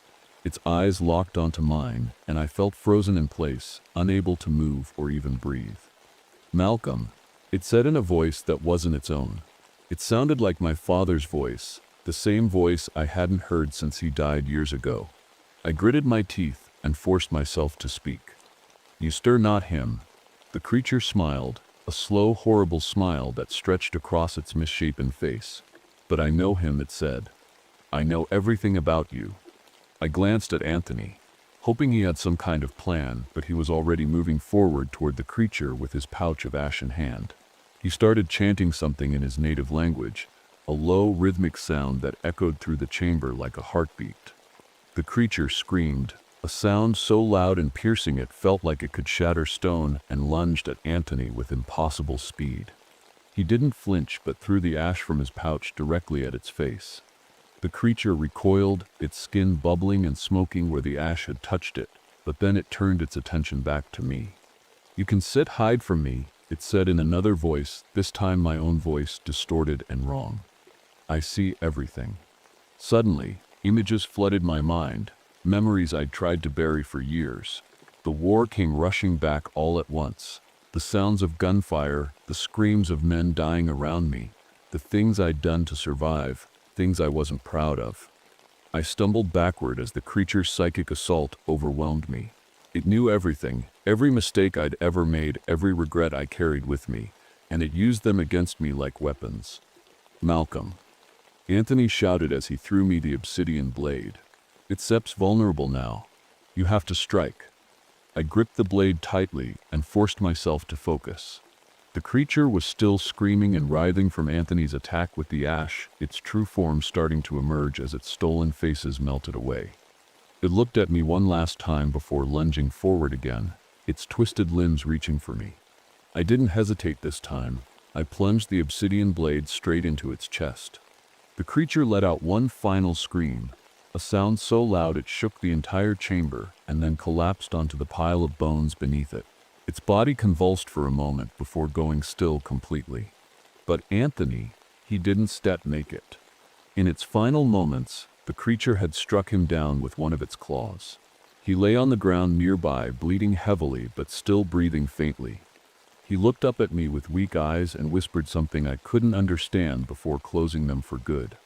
I don't know how I made it out of that tunnel. My legs felt like they were moving on their own, carrying me through the darkness and back into the forest. By the time I reached Scout, the sun was just starting to rise, casting a pale light over the trees. I untied him with shaking hands and climbed into the saddle, my mind racing with everything that had just happened. Anthony was gone. The creature was dead, or at least I thought it was, but something didn't feel right. The air was still heavy with that sulfuric smell, and the forest was unnaturally quiet again. No birds, no wind, just silence. As I rode back toward the main trail, I couldn't shake the feeling that I wasn't alone. Every so often, I'd glance over my shoulder, half expecting to see something following me through the trees. But there was nothing, just shadows stretching long and dark in the early morning light. When I finally reached a small clearing near one of the park's hot springs, Scout stopped suddenly and refused to go any further. He snorted and stomped his hooves nervously, his ears pinned back as he stared at something ahead of us. I followed his gaze and saw it. The creature was standing there at the edge of the clearing, its body twisted and broken but somehow still alive. Its skin hung in tatters, revealing raw muscle and bone underneath, and its eyes burned with an unnatural light that made my stomach churn. It shouldn't have been able to move after what I'd done to it in the tunnel, but here it was, stronger than before, its form shifting and flickering like it couldn't decide what shape to take. I dismounted Scout and drew my revolver again, though I wasn't sure it would do much good. The obsidian blade was gone. I'd left it behind in the tunnel, and all I had now was my gun and my father's silver pocket watch in my coat pocket. The creature took a step toward me, its movements slow and deliberate, like it was savoring this moment. "You can kill me," it said in a voice that sounded like Anthony Sepp's now. "You already lost." I didn't answer. My hands were shaking as I aimed the revolver at its chest and fired. The bullet hit its mark but didn't even slow it down. The creature just kept coming. Then I remembered what Anthony had told me before he died.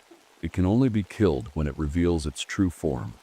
I realized then that this thing wasn't done playing with me yet. It was trying to break me down to make me afraid enough to give up before it showed me what it really was. But I wasn't going to let that happen. I backed up slowly toward the hot springs behind me, keeping my gun trained on the creature as it advanced. The water bubbled and steamed in the cool morning air, filling the clearing with a faint mist. "You want me?" I said through gritted teeth. "Come and get me." The creature stopped suddenly, tilting its head like it was confused by my words. Then its body began to shift again, its limbs lengthening and twisting as its skin peeled away completely.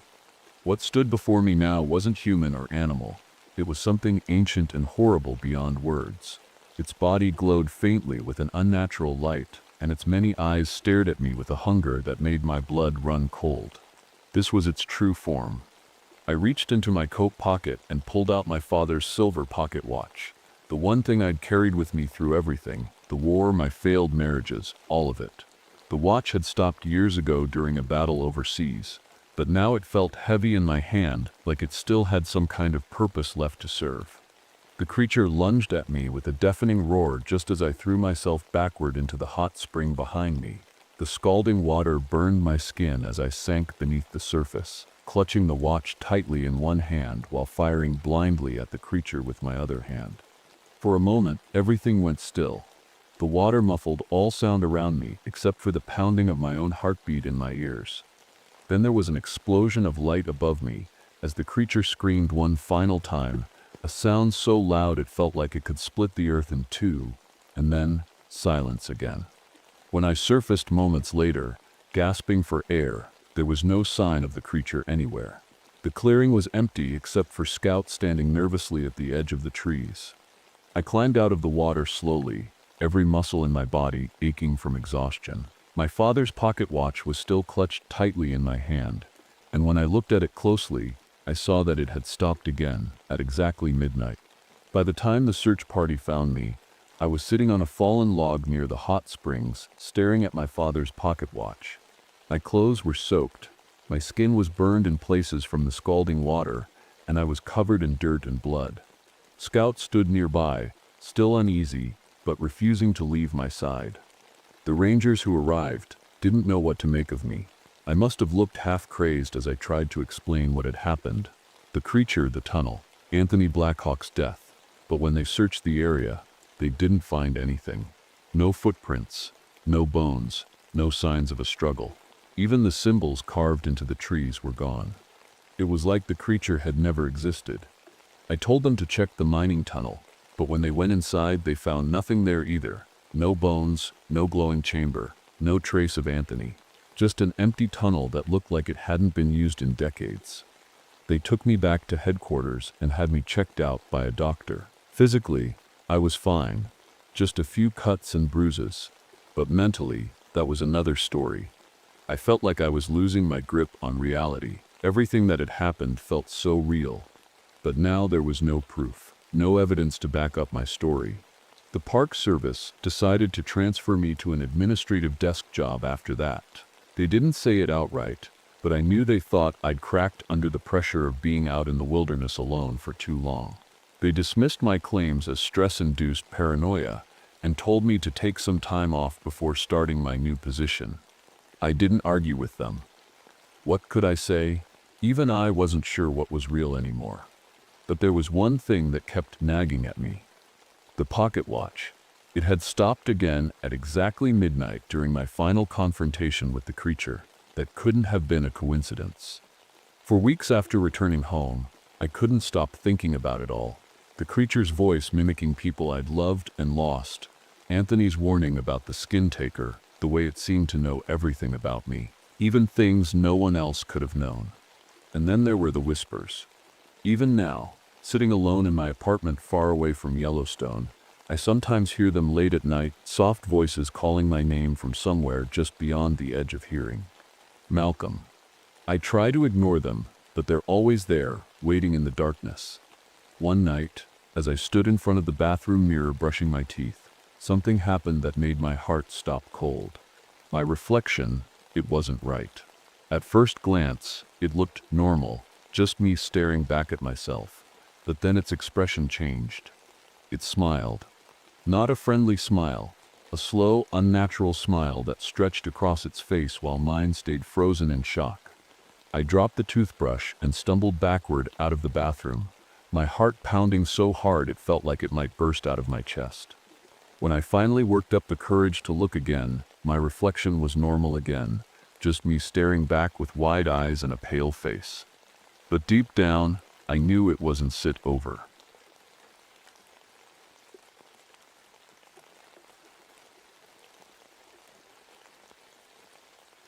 My name is Vivian Rodriguez. I'm a senior ranger at Carlsbad Caverns National Park in New Mexico, the first woman to ever hold the position, and trust me, it hasn't been easy.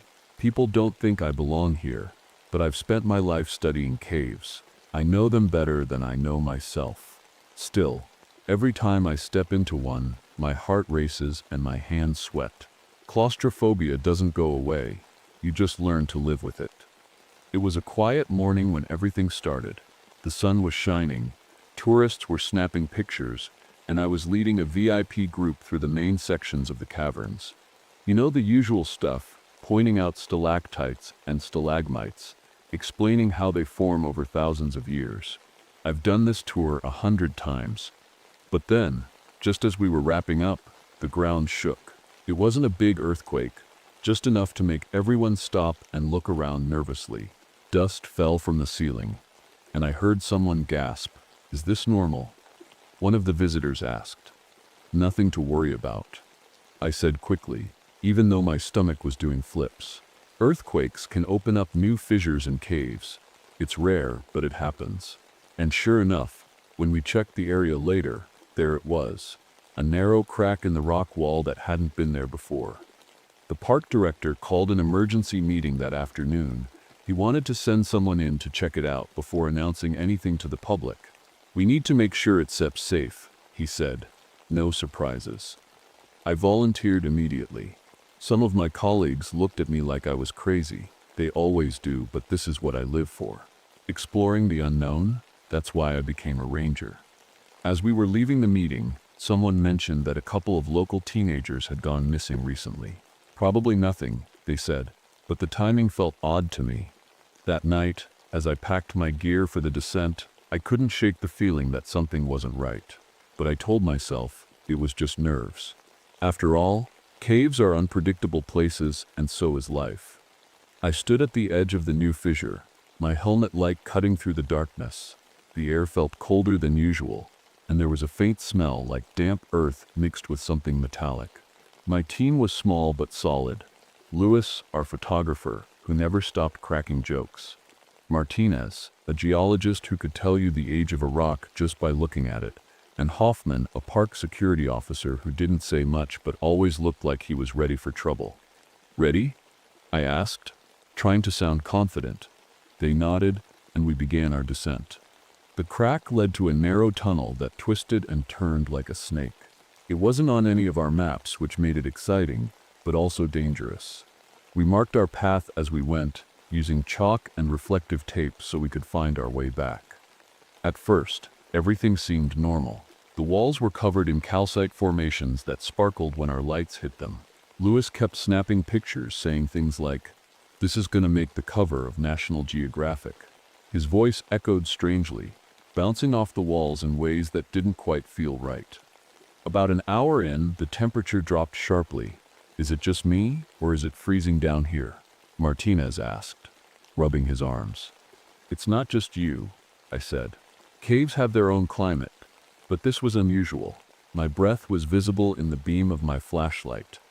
Then the equipment started acting up. Our radios crackled with static, and Hoffman's compass spun wildly like it couldn't find north. "This isn't normal," he muttered. We pressed on anyway. What else could we do?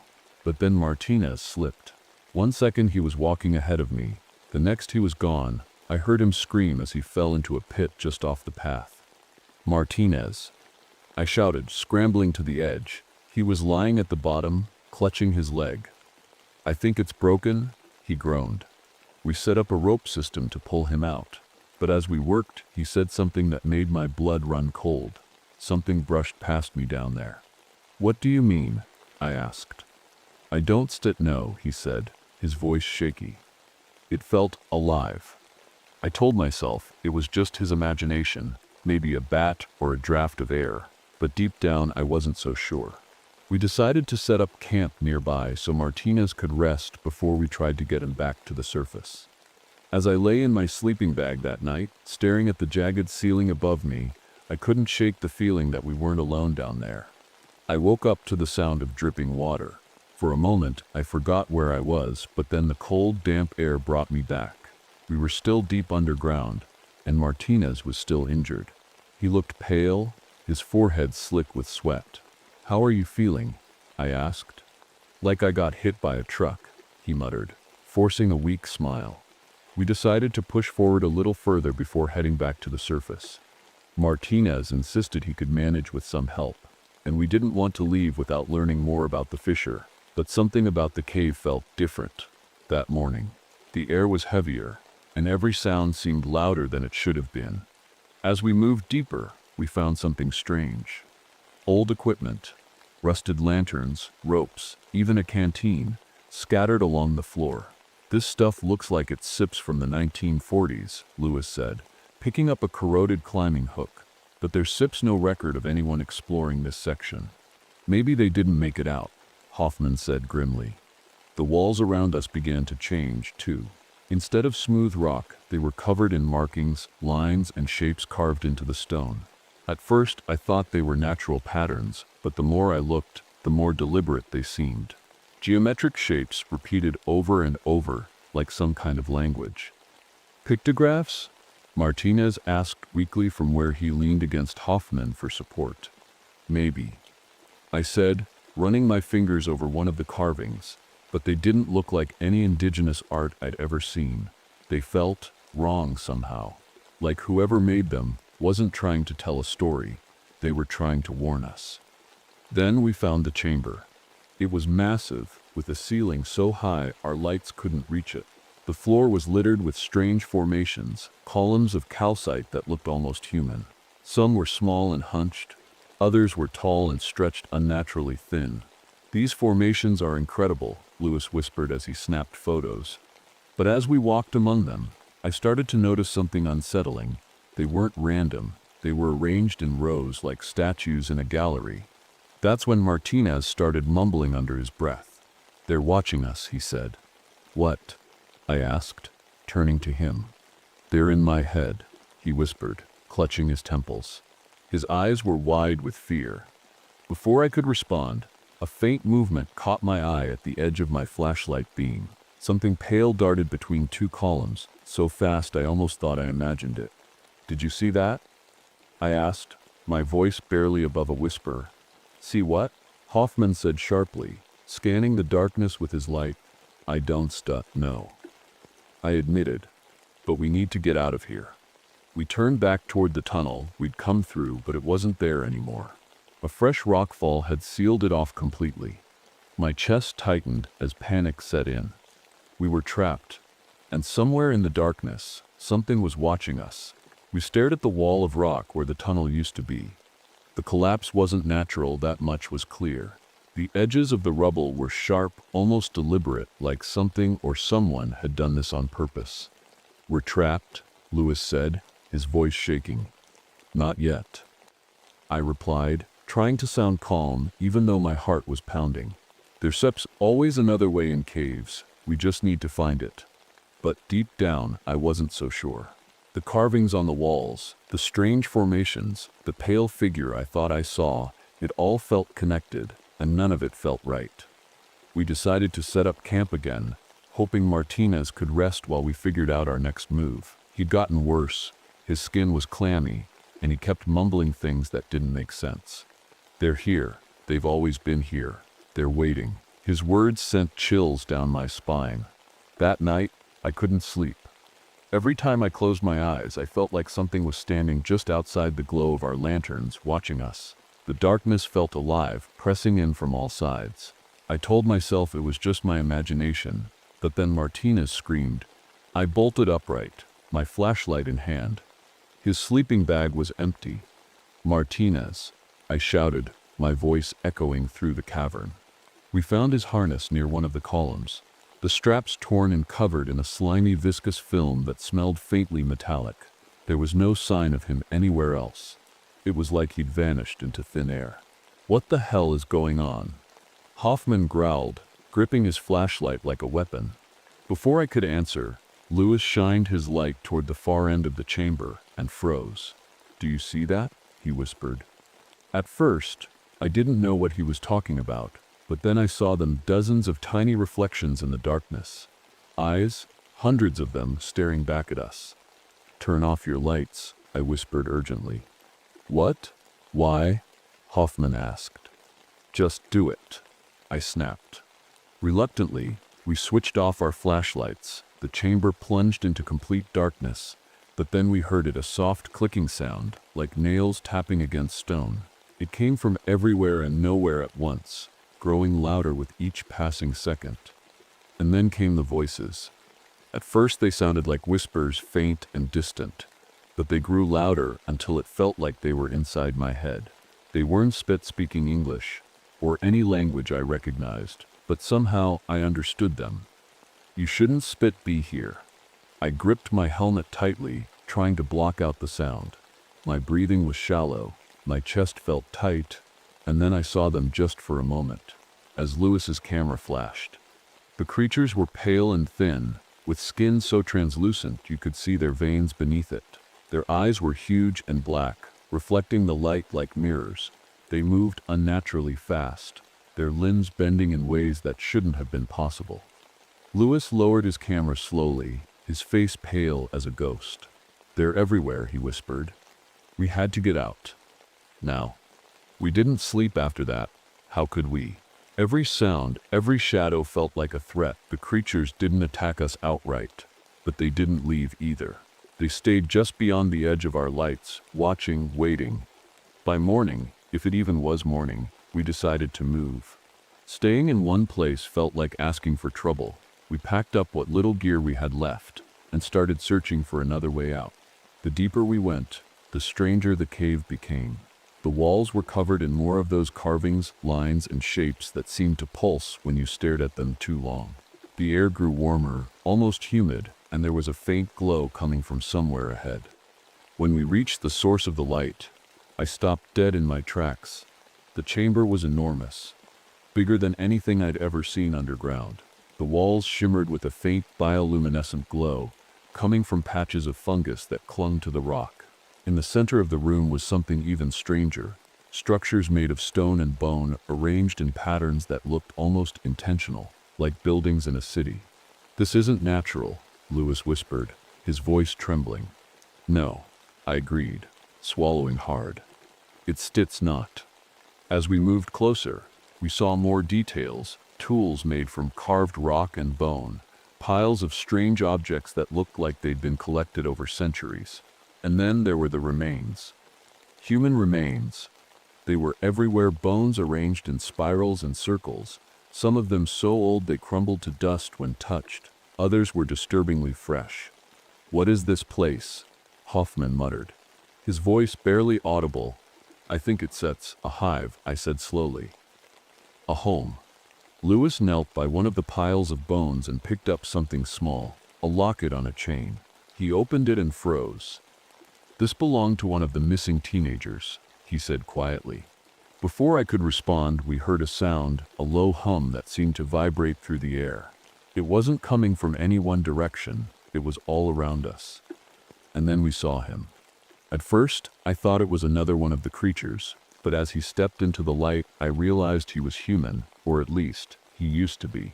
His skin was pale and stretched tight over his bones, and his eyes were milky white. He stumbled toward us, mumbling something under his breath. "Help me," he said weakly. I rushed forward to catch him as he collapsed into my arms. His body was cold and frail, like he hadn't eaten in weeks. "Who are you?" I asked urgently. "They keep us here," he whispered. "They feed on us." "Feed on you? How?" Hoffman asked sharply.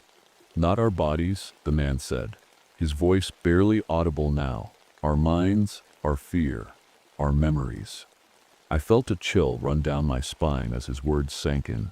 These creatures weren't just hunting us. They were farming us. The man's breathing grew shallow, and then he went still in my arms. He was gone. "We need to leave," Lewis said urgently, his voice shaking. But before we could move, the hum grew louder, and suddenly they were everywhere. Dozens of them poured into the chamber from every direction, their pale bodies moving with impossible speed. Their eyes glinted in the faint light as they surrounded us completely. And then they stopped. For a moment, everything was silent, except for the sound of my own heartbeat pounding in my ears. Then I felt it, a presence in my mind, pushing its way in like an unwelcome guest.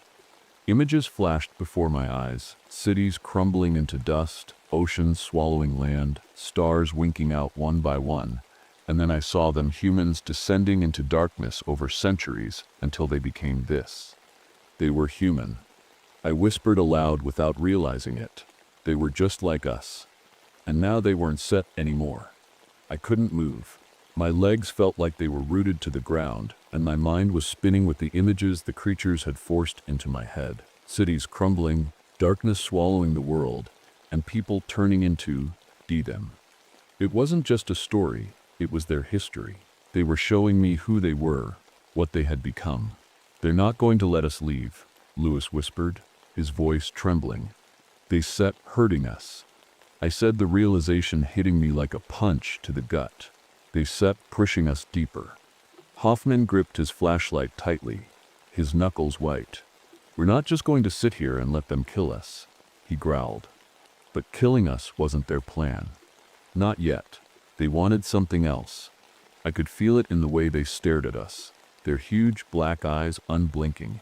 They wanted our fear, our thoughts, our memories. They wanted to pull us apart piece by piece until there was nothing left. Suddenly, Hoffman snapped. He pulled out his gun and fired into the darkness. The sound was deafening in the enclosed space, and the creatures scattered like shadows fleeing from light. "Stop," I shouted, grabbing his arm. "You still bring the whole cave down." But it was too late. The ground beneath us trembled, and chunks of rock began to fall from the ceiling. One of the larger pieces crashed between us, separating me from Hoffman and Lewis completely. "Vivian," Lewis shouted from the other side of the rubble. I yelled back, coughing as dust filled the air. "Stay where you are," said, "I'll find another way around." I didn't know if they could hear me through the noise, But I didn't have time to wait for an answer. The creatures were closing in again, their movements faster and more aggressive now. I turned and ran blindly into the darkness, my flashlight bouncing wildly as I searched for an escape. The tunnel twisted and turned, narrowing until I had to crouch just to keep moving forward. My breathing was shallow, my chest tight with panic. But then I heard it, a sound like rushing water. I followed it until I reached another chamber, a smaller one this time, with an underground river cutting through its center. The water glowed faintly from the same bioluminescent fungus that clung to the walls, casting eerie shadows across the room. And that's when I saw Lewis. He was sitting by the edge of the river, his head tilted back as if he were staring at something above him, but his eyes were closed. "Lewis," I called out, rushing toward him. He turned slowly to face me, and my stomach dropped when I saw his face. His eyes were milky white, just like the man we'd found earlier. "I can see better now," he said softly. "What are you talking about?" I asked, kneeling beside him. "They showed me everything," he whispered. "It's Sep's beautiful." "No," I said firmly, grabbing his shoulders and shaking him. "This isn't Sept real. You have to fight it." But he just smiled. A calm, eerie smile that made my skin crawl and reached for my hand. His grip was cold and strong, and for a moment I felt something pull at my mind, like a thread being tugged loose. I jerked away from him and stumbled backward. "You're not Lewis anymore," I said quietly. He stood slowly, his movements unnatural now, jerky and disjointed, like a puppet on strings. "You don't have to fight it," he said, in a voice that wasn't set quite his own anymore. "You can join us." I backed away toward the river as he advanced on me, his pale skin glowing faintly in the dim light. There was no trace of the man I'd known anymore, just a hollow shell filled with something else entirely. And that's when I realized what I had to do. I didn't want to believe it, but Lewis was gone. Whatever those creatures had done to him, he wasn't himself anymore. His pale, empty eyes locked onto me as he stepped closer, his movements stiff and unnatural. My heart pounded in my chest, but I forced myself to stay calm. Panicking wouldn't save me. "Lewis, stop," I said, holding up my hands. "You don't have to do this." He tilted his head, like he was trying to understand me. It's not so bad," he said, in that strange, hollow voice. Behind him, I could hear the faint clicking sounds again. The creatures were coming. I didn't have much time. I glanced at the river. The current was strong, and the water looked deep. It wasn't a great option, but it was the only one I had. If I could get past Lewis and into the water, maybe I could find another way out. Sorry," I whispered. Before he could react, I lunged forward and shoved him as hard as I could. He stumbled backward and fell to the ground, giving me just enough time to dive into the river. The water was freezing and the current pulled me under almost immediately. I fought to keep my head above the surface, gasping for air as the river carried me deeper into the cave. The glow from the fungus lit the walls around me in a sickly green light, casting eerie shadows that seemed to move on their own. I didn't know where I was going. I just knew I had to keep moving. The creatures wouldn't stop until they had me, and I wasn't about to let that happen. The river twisted and turned, narrowing until it felt like the walls were closing in on me. At one point, I had to duck underwater to squeeze through a tight passage. My lungs burned as I swam blindly forward, praying there was an opening on the other side. When I finally surfaced again, I found myself in another chamber, this one smaller and quieter than the others. The air was damp and heavy, and the only sound was the steady drip of water from the ceiling. I dragged myself onto a rocky ledge and collapsed, coughing up water and trying to catch my breath. My whole body ached, and my head was spinning from exhaustion and fear, but at least for now, I was alone. Or so I thought. A faint sound caught my attention, soft footsteps echoing through the chamber. My heart sank as I realized they'd found me again. I scrambled to my feet and grabbed a loose rock from the ground, holding it tightly in my trembling hands. If this was how it ended, I wasn't going down without a fight. But when the figure stepped into the light, it wasn't one of them. It was Hoffman. He looked just as battered as I felt, his uniform torn and covered in dirt, his face pale with fear, but he was alive. Relief washed over me as he stumbled toward me. "Vivian," he said hoarsely. "Thank God." "Hoffman," I breathed. "How did you—" "No time," he interrupted, shaking his head. "They sipped her everywhere. We have to move." I nodded and followed him as he led me toward another tunnel at the far end of the chamber. My legs felt like lead with every step, but adrenaline kept me going. We didn't speak. We couldn't afford to, but we both knew what we were up against now. The only question was whether we'd make it out alive. Hoffman and I moved quickly through the tunnel, our footsteps echoing against the damp walls. Every step felt like a gamble. One wrong turn and we could end up trapped again. The air was thick with tension, and I couldn't shake the feeling that the creatures were right behind us, waiting for the perfect moment to strike. "Do you know where we're going?" I asked, my voice barely above a whisper. "There's steps a passage ahead," Hoffman said, his eyes darting around nervously. "I think it leads back to the surface." "You think?" I pressed, trying to keep the panic out of my voice. "It steps better than staying here," he replied. He was right. We didn't have any other options. The tunnel grew narrower as we went, forcing us to crouch and squeeze through tight spaces. My claustrophobia clawed at the edges of my mind, but I pushed it down. There wasn't time for fear, not now. Then we heard it. The clicking sound, the same one we'd heard before, echoed through the tunnel, growing louder with every passing second. It was coming from behind us, and it was getting closer. "They're here," Hoffman muttered, his grip tightening on his flashlight. "Keep moving," I urged him. We broke into a run, our breaths ragged and uneven as we stumbled over loose rocks and uneven ground. The clicking was deafening now, and I could feel the vibrations in my chest. They were right behind us. The tunnel opened up into another chamber, a smaller one this time, with a steep incline leading upward. At the top of the slope was a faint glimmer of light, the first sign of daylight we'd seen in days. "There," Hoffman shouted, pointing toward the opening. We scrambled up the incline as fast as we could, our hands and feet slipping on the wet rock. The creatures were right behind us now. I could hear their movements, quick and sharp, like claws scraping against stone. When we reached the top, I turned back just in time to see them emerge from the shadows. Their pale bodies seemed to glow in the dim light, their black eyes fixed on us with an intensity that made my skin crawl. They didn't make a sound. They didn't need to. Their presence alone was enough to freeze me in place. "Go," Hoffman shouted, shoving me toward the opening. I stumbled forward into the light, blinking as my eyes adjusted to the brightness. The sunlight hit my skin like a wave of warmth, and for a moment I felt safe again.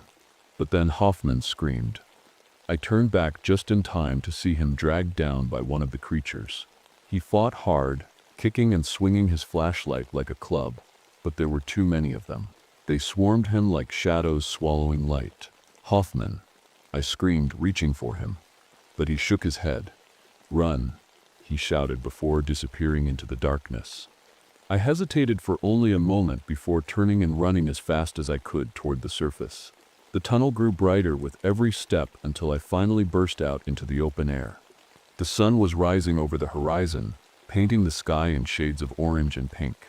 I collapsed onto the ground, gasping for breath as tears streamed down my face. Hoffman was gone, and so was Lewis and Martinez and everyone else who had come with me into that cave. I looked back at the entrance to the cavern. It seemed so small now compared to everything that had happened inside it. But even as I stared at it, I couldn't shake the feeling that they were still watching me from somewhere deep within. The park officials arrived shortly after sunrise. They found me sitting by the cave entrance, too shaken to speak at first. When I finally told them what had happened, they dismissed it as hallucinations caused by oxygen deprivation and stress. They sealed off the cave permanently later that day, citing structural concerns. But I knew better. Those creatures were still down there, and they weren't done yet. The days after my escape felt like a blur. I was taken to the hospital, treated for hypothermia and dehydration, and questioned endlessly by park officials and law enforcement. They wanted answers about what had happened to the others, about why I was the only one who made it out, but I couldn't give them the truth. Who would believe me? They didn't make it. I said quietly when they pressed me. There was a cave-in. It all happened so fast. They nodded sympathetically, chalking it up to a tragic accident. No one asked too many questions after that. It was easier for everyone to accept the simple explanation. The cave entrance was sealed off within a week. Heavy equipment rolled in, and tons of concrete and rock were poured over the fissure to ensure no one could ever go back inside. The official report cited unstable conditions as the reason, but I knew the real reason: they didn't want anyone else disappearing. I tried to move on, but it wasn't easy. Every time I closed my eyes, I saw their faces. Hoffman's determination, Lewis's eerie smile, Martinez's fear. And then there were the creatures. Their pale skin, their black eyes, their silent movements that haunted my dreams. I quit my job at the park not long after. I couldn't bring myself to go back there, to walk those trails knowing what lay beneath them. Instead, I moved back in with my parents for a while, trying to rebuild some sense of normalcy for myself and my son. But even at home, I couldn't escape the feeling that something wasn't right. One evening, as I was helping my son with his homework, he pulled out a piece of paper and started drawing. At first, it seemed like nothing, just random lines and shapes, but then I froze. The symbols he was drawing were identical to the ones I'd seen carved into the walls of the cave. "Where did you see that?" I asked him, trying to keep my voice steady. He looked up at me with wide eyes and shrugged. "I don't know," he said simply. "They just came into my head." My blood ran cold as I stared at the paper. The symbols seemed to pulse on the page, just like they had in the cave. I didn't say anything else. I just took the paper and tucked it away in a drawer where he couldn't find it again. That night, as I lay awake in bed, I couldn't shake the feeling that this wasn't over, that whatever was down there hadn't forgotten about me. And maybe it never would.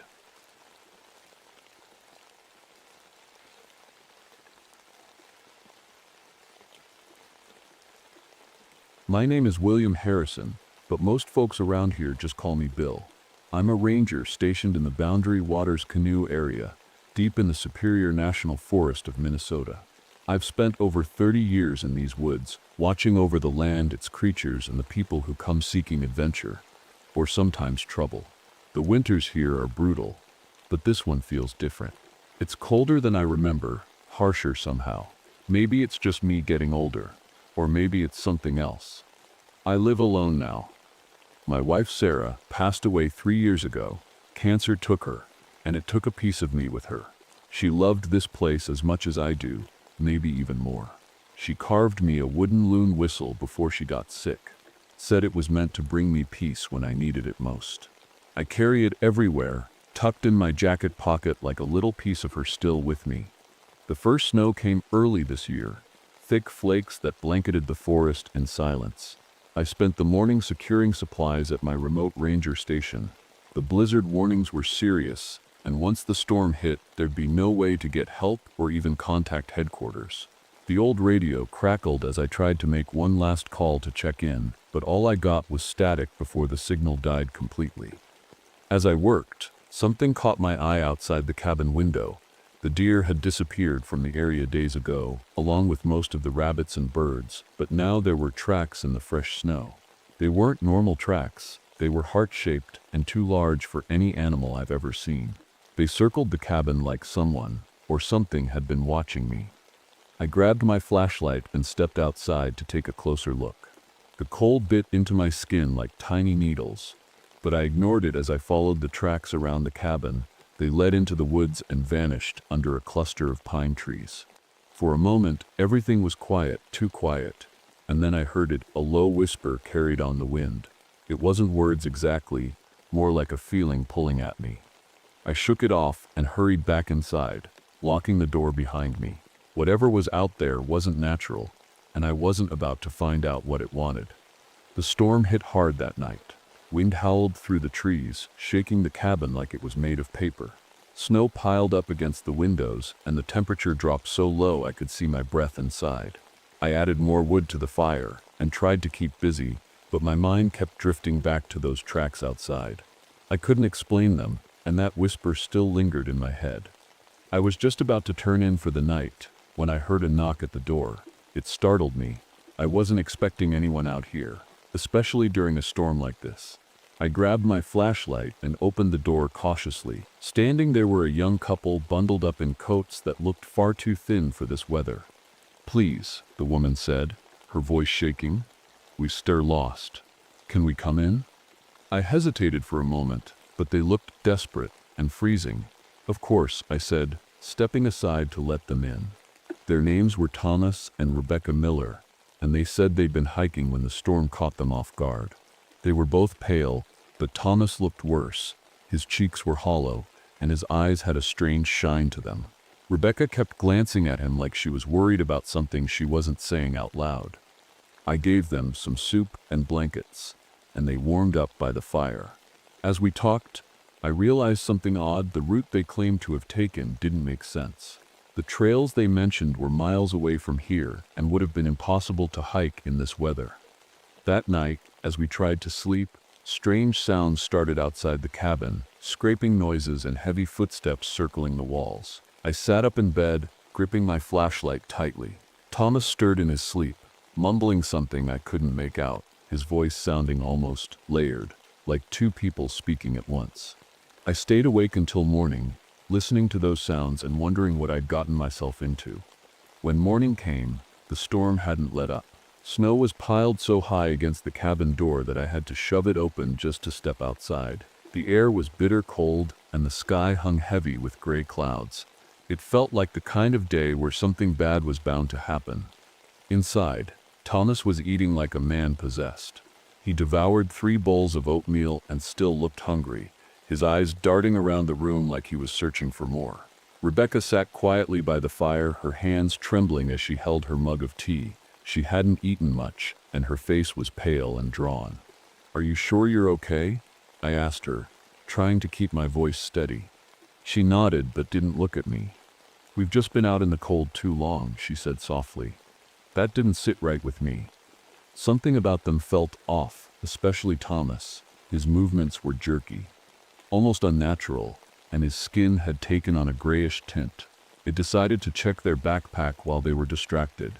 It was sitting by the door, half open, so I quietly unzipped it and peeked inside. What I found made my stomach turn. The pack was full of survival rations, cans of food, protein bars, even bottled water, all untouched. If they'd been lost for 6 days like they claimed, why hadn't they eaten any of it? I zipped the bag back up and returned to the main room, trying to act normal. Rebecca caught me looking at Thomas and leaned closer to whisper something. "We weren't lost for 6 days," she said, so quietly I almost didn't hear her. "He wouldn't let me eat." I stared at her, stunned. Before I could ask what she meant, the radio crackled to life for just a moment, long enough for me to hear a voice calling out about 2 missing hikers matching their description. Then it went dead again. The pieces were starting to come together, but none of it made sense. Why would Thomas stop Rebecca from eating? And why did he seem so different? That night, I locked the cabin door tight and kept my flashlight within arm's reach. Whatever was going on with them wasn't normal, and I had a feeling things were about to get worse. That night, the storm seemed angrier than before. The wind slammed against the cabin, and the snow was so thick I couldn't see more than a few feet outside the window. I tried to keep myself busy, but my nerves were shot. Something wasn't right with Thomas, and Rebecca knew it too. I woke up in the middle of the night to a strange sound coming from the kitchen. It was wet and sloppy, like someone chewing raw meat. My heart started pounding as I grabbed my flashlight and crept toward the noise. Thomas was crouched by the freezer, his back to me. He'd ripped open a package of frozen steak and was eating it raw, blood dripping down his chin onto the floor. "Thomas," I shouted, my voice shaking. He turned to look at me, and for the first time I saw his eyes clearly. They weren't human anymore. They were dark, almost black, and filled with something hungry. His jaw looked longer than it should have been, and his skin had turned even grayer since that morning. Rebecca stumbled into the room behind me, gasping when she saw him. "It's happening," she whispered, her voice trembling. "What's happening?" I asked her, but before she could answer, Thomas let out a low growl and lunged toward us. I grabbed Rebecca and pulled her into the bedroom, slamming the door shut behind us. We pushed the dresser against the door to block it, but Thomas didn't try to break in. Instead, we heard him pacing outside, muttering in a voice that sounded like two people speaking at once. One deep and guttural, the other high-pitched and frantic. Rebecca sat on the bed, clutching her knees to her chest. "He wasn't set always like this," she said quietly. "It started after we sheltered in an abandoned mine during the storm. He said he heard something calling him, and then he changed." I didn't know what to say. The more she talked, the less sense it made. But deep down, I knew she was telling the truth. Whatever had happened in that mine had turned Thomas into something else, something dangerous. As we sat there in silence, I noticed strange markings carved into the wooden floorboards under the bed, symbols I didn't recognize, but felt ancient somehow. It was like they'd been put there to keep something out, or maybe keep something in. The storm hadn't eased up by morning, but the cabin was eerily quiet. Thomas was nowhere to be seen. Rebecca sat by the fire, her face pale and her hands trembling. She didn't say much, but I could tell she was scared out of her mind. I didn't blame her. I was scared too. I was trying to figure out what to do next when I heard a knock at the door. My stomach dropped. I wasn't sure I could handle more surprises, but when I opened the door, I saw someone familiar, Joseph Kingbird, an elder from the local Ojibwe tribe. He was bundled in a heavy coat, his face lined with worry. "Bill," he said, stepping inside without waiting for an invitation. "We need to talk." Joseph had always been a quiet man, but today he looked serious, like he knew something I didn't. He glanced at Rebecca, then back at me. "The Wendigo is awake," he said simply. I froze. The Wendigo was an old legend, a spirit born from greed and hunger that turned people into monsters. I'd heard stories about it from Joseph before, but I'd never believed them. Now, looking at Rebecca and remembering what Thomas had become, I wasn't so sure. Joseph explained that the Wendigo wasn't just a myth. It was real, and it was dangerous. He said it woke every 70 years during times of great hardship, feeding on people's desperation and hunger. The storm, the droughts, the recession, it had all created the perfect conditions for its return. "Thomas is no longer himself," Joseph said firmly. "The Wendigo has taken him." Rebecca started crying softly, and Joseph knelt beside her. "It's Sip's not your fault," he said gently. "But we have to stop him before he gets stronger." Joseph pulled out a pouch filled with herbs and powders, explaining that they were part of a ritual to weaken the Wendigo's hold on Thomas. He told me we'd need to track him down and perform the ritual before it was too late. I wanted to believe this was all just a bad dream, but deep down, I knew it wasn't. Whatever Thomas had become wasn't human anymore, and if we didn't stop him soon, we might not survive. The night came quickly, swallowing the forest in darkness. The storm was still raging, but now the wind carried something else, a sound that made my skin crawl. It was a cry, long and haunting, like a mix of human and animal. Joseph stiffened when he heard it, his hand tightening around the pouch of herbs. "He sets close," Joseph said quietly. "The Wendigo is calling."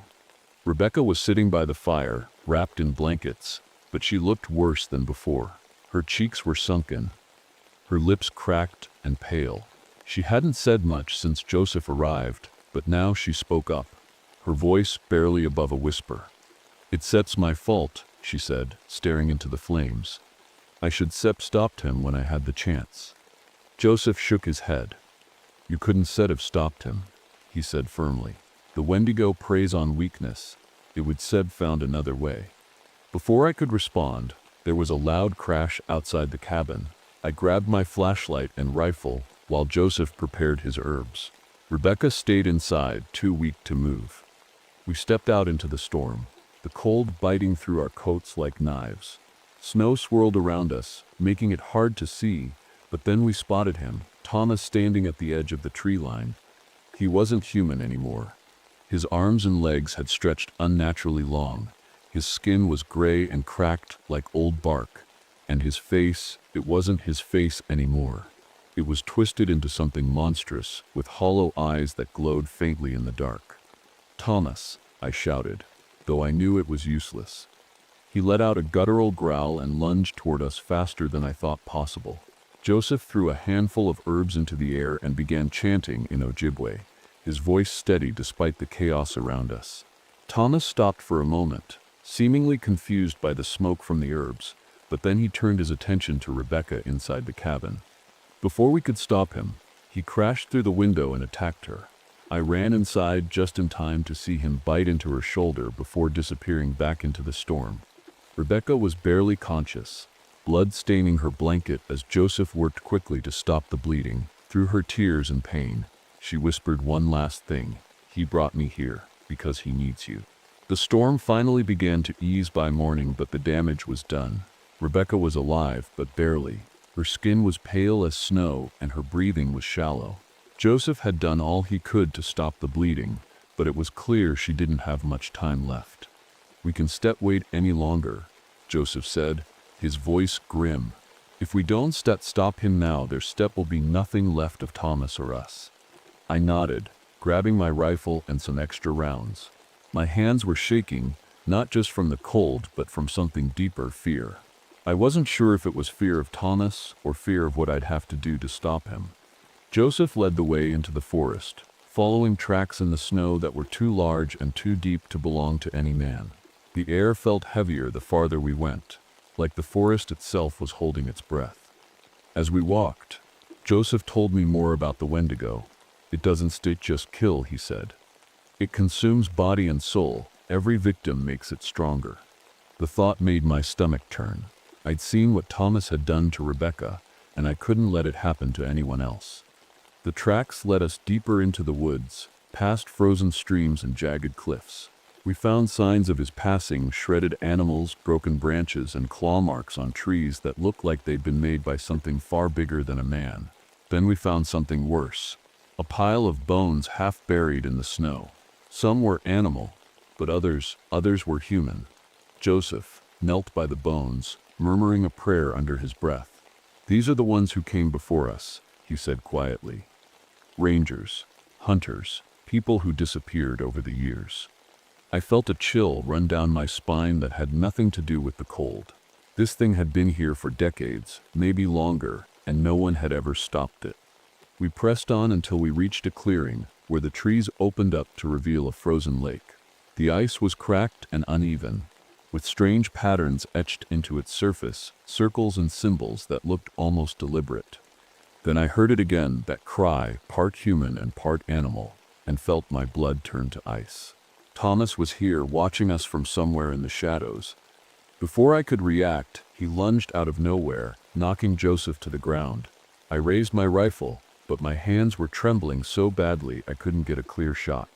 "Go," Joseph shouted as Thomas clawed at him. "You have to finish this." I hesitated for only a moment before running toward the lake, clutching Joseph's pouch of herbs like it was my lifeline. The frozen lake stretched out before me, its surface cracked and uneven like a giant spiderweb.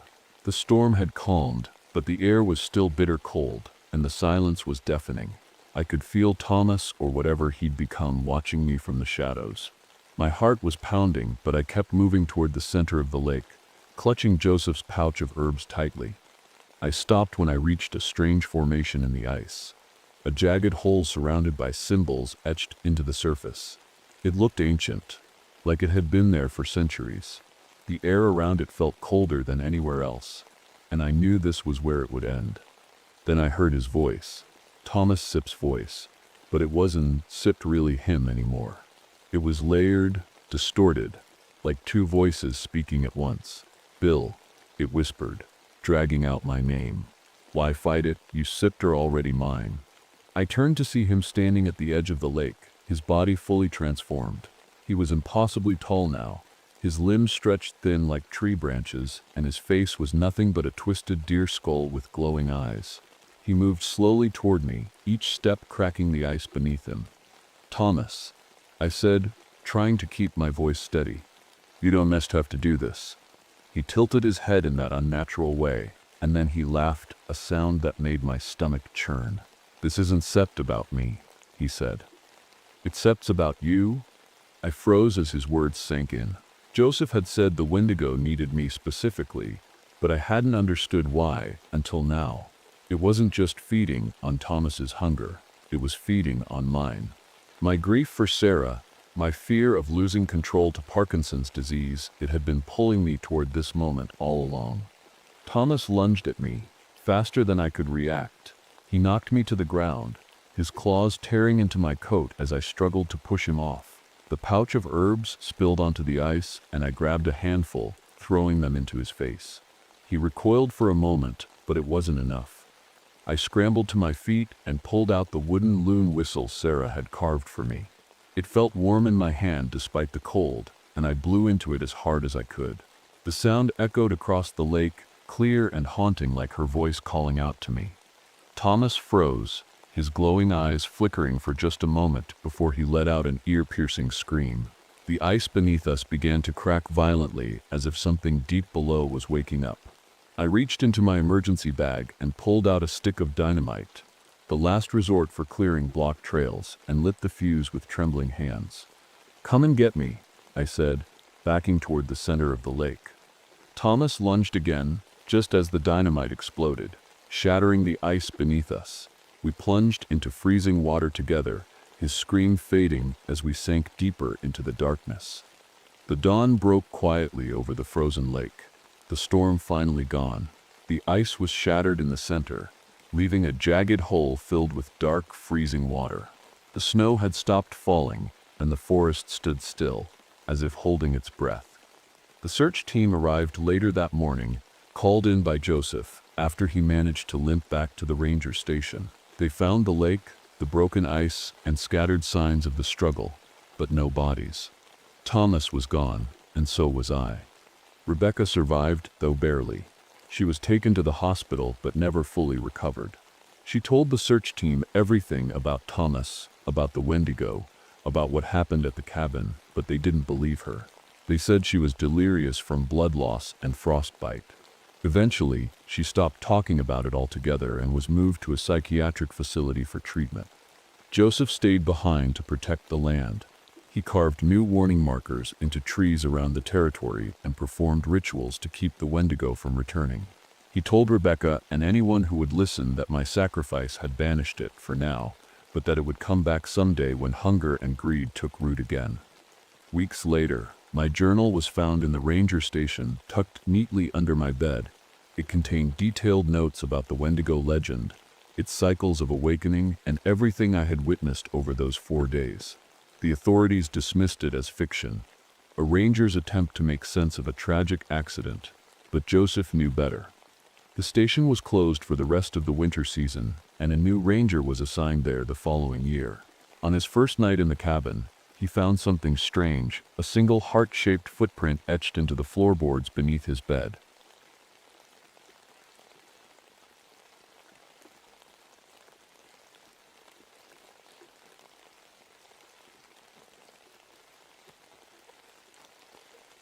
My name is Diana Matthews. I'm a senior ranger in the Boundary Waters Canoe area of Minnesota, the first woman to hold the position in this district. It hasn't been easy. Most of my colleagues think I don't belong here. But I've fought harder battles before, like the one against my own fears when I nearly drowned as a kid. That fear drove me to become an Olympic swimmer, and eventually, someone who studies lakes for a living. Today started like any other day. The sun was shining. The air smelled like pine and fresh water, and Shadow Lake was calm, almost too calm. I was out on my canoe taking water samples for routine testing. The lake has always fascinated me. It's deep, dark, and surrounded by legends, whispered by locals. But I've never been one to believe in ghost stories. Science is my guide. As I dipped my equipment into the water, something felt off. The temperature readings didn't make sense. Parts of the lake were unusually warm for this time of year. The chemical composition seemed slightly altered too, though I couldn't say why just yet. I noticed fish darting around in strange patterns beneath the surface, almost like they were trying to escape something. It sent a chill down my spine, but I brushed it off as a natural phenomenon, maybe a predator lurking below. When I paddled back to shore, I met Dr. Harrison Wells, a geologist who had been sent to investigate seismic activity near the lake. He was friendly enough but seemed distracted as he stared at his maps and equipment. "You're seeing anomalies too?" he asked when I mentioned the strange water readings. Before I could answer, Michael Redwing, an indigenous guide who often worked with us, approached but stopped several feet from the Lake Sepp's edge. "I won't Sepp go near that water," he said firmly. "Not today." "Why not?" I asked, confused by his sudden change in behavior. "There are old stories about this place," he said quietly, eyes fixed on the lake. "Stories about something that sleeps beneath it." I wanted to laugh it off, but his tone made me pause. There was something unsettling about the way he spoke, as if he truly believed what he was saying. As the sun began to set, casting long shadows over Shadow Lake, I couldn't shake the feeling that something was watching me from beneath its surface. That night, I was back at the ranger station, finishing up my notes from the day. The strange readings from Shadow Lake were still nagging at me, but I told myself it was probably nothing. Lakes can be unpredictable, after all. Just as I was about to call it a night, a loud banging came from the door. When I opened it, 2 locals were carrying a fisherman between them. He looked terrible. His skin was pale, and there were strange burns on his arms and neck. "He was out on Shadow Lake," one of the men said quickly. "We found him like this, raving about something in the water." The fisherman Sepp's eyes locked onto mine, wild and unfocused. "It's Sepp's alive," he whispered hoarsely. "It's Sepp's watching us." I tried to calm him down, but he kept muttering the same thing over and over. Eventually, we had to call for a medic to take him to the nearest hospital. After they left, I sat alone in the quiet station, staring at my compass, the one my grandfather had given me before he passed away. It was an antique brass compass that always worked perfectly until tonight. No matter how I turned it, the needle pointed toward Shadow Lake. I shook it, tapped it against the desk, but it wouldn't budge. It made no sense. Compasses don't just stop working like that unless there's something interfering with them. Feeling uneasy, I decided to dig through some old records we kept in the station's archives. That's when I found a dusty journal from 1932 written by a ranger who worked here decades ago. His entries mentioned strange occurrences at Shadow Lake, unexplained disappearances, odd lights over the water at night, and even rumors of something large moving beneath the surface. One line stood out to me: "The lake hides more than its depths." As I read those words, a strange heaviness settled over me, like the air itself had grown thicker. That night, when I finally fell asleep in my small cabin near the station, I had the most vivid dream of my life.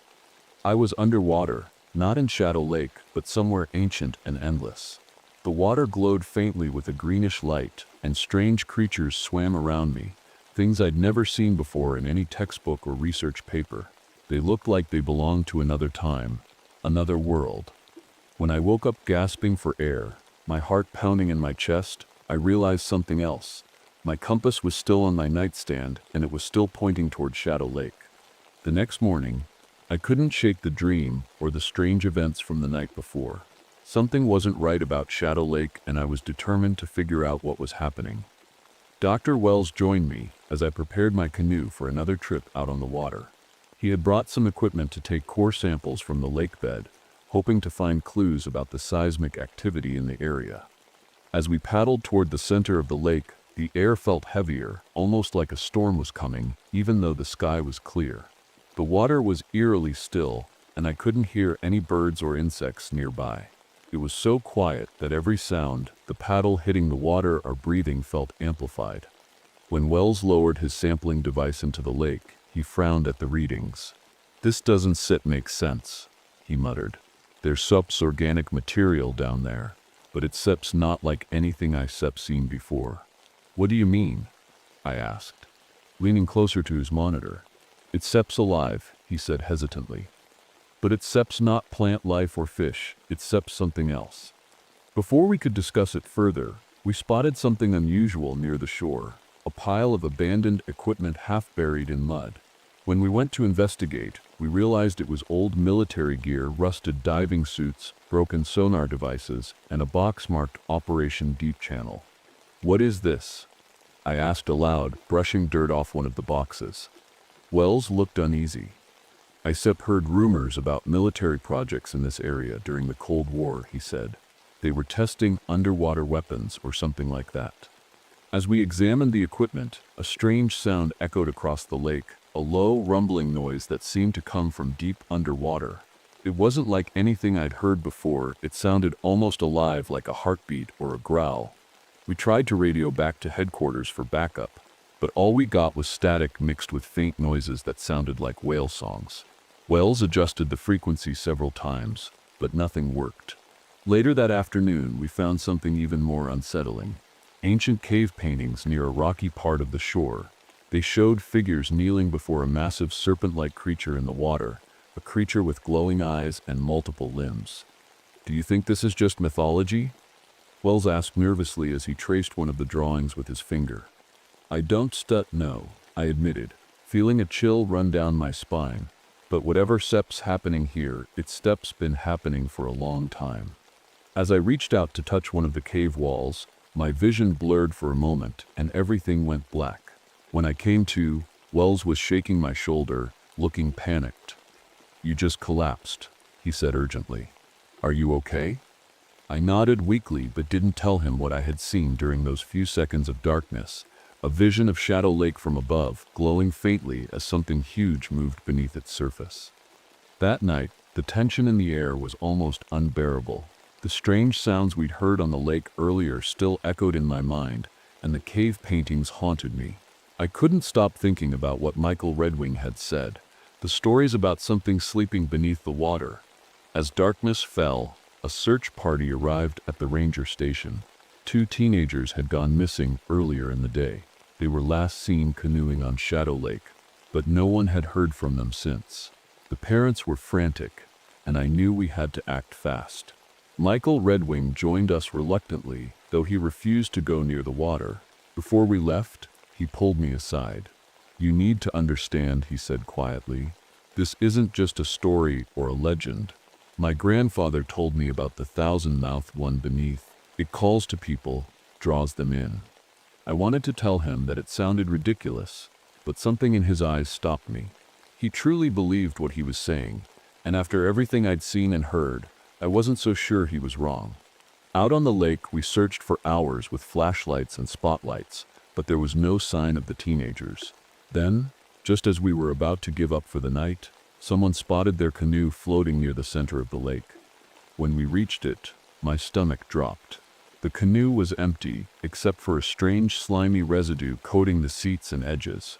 It smelled metallic and faintly rotten, like something that had been pulled from deep underwater. As we towed the canoe back to shore, I noticed something glowing faintly beneath the surface of the water, a soft blue-green light that pulsed rhythmically, like a heartbeat. "Do you see that?"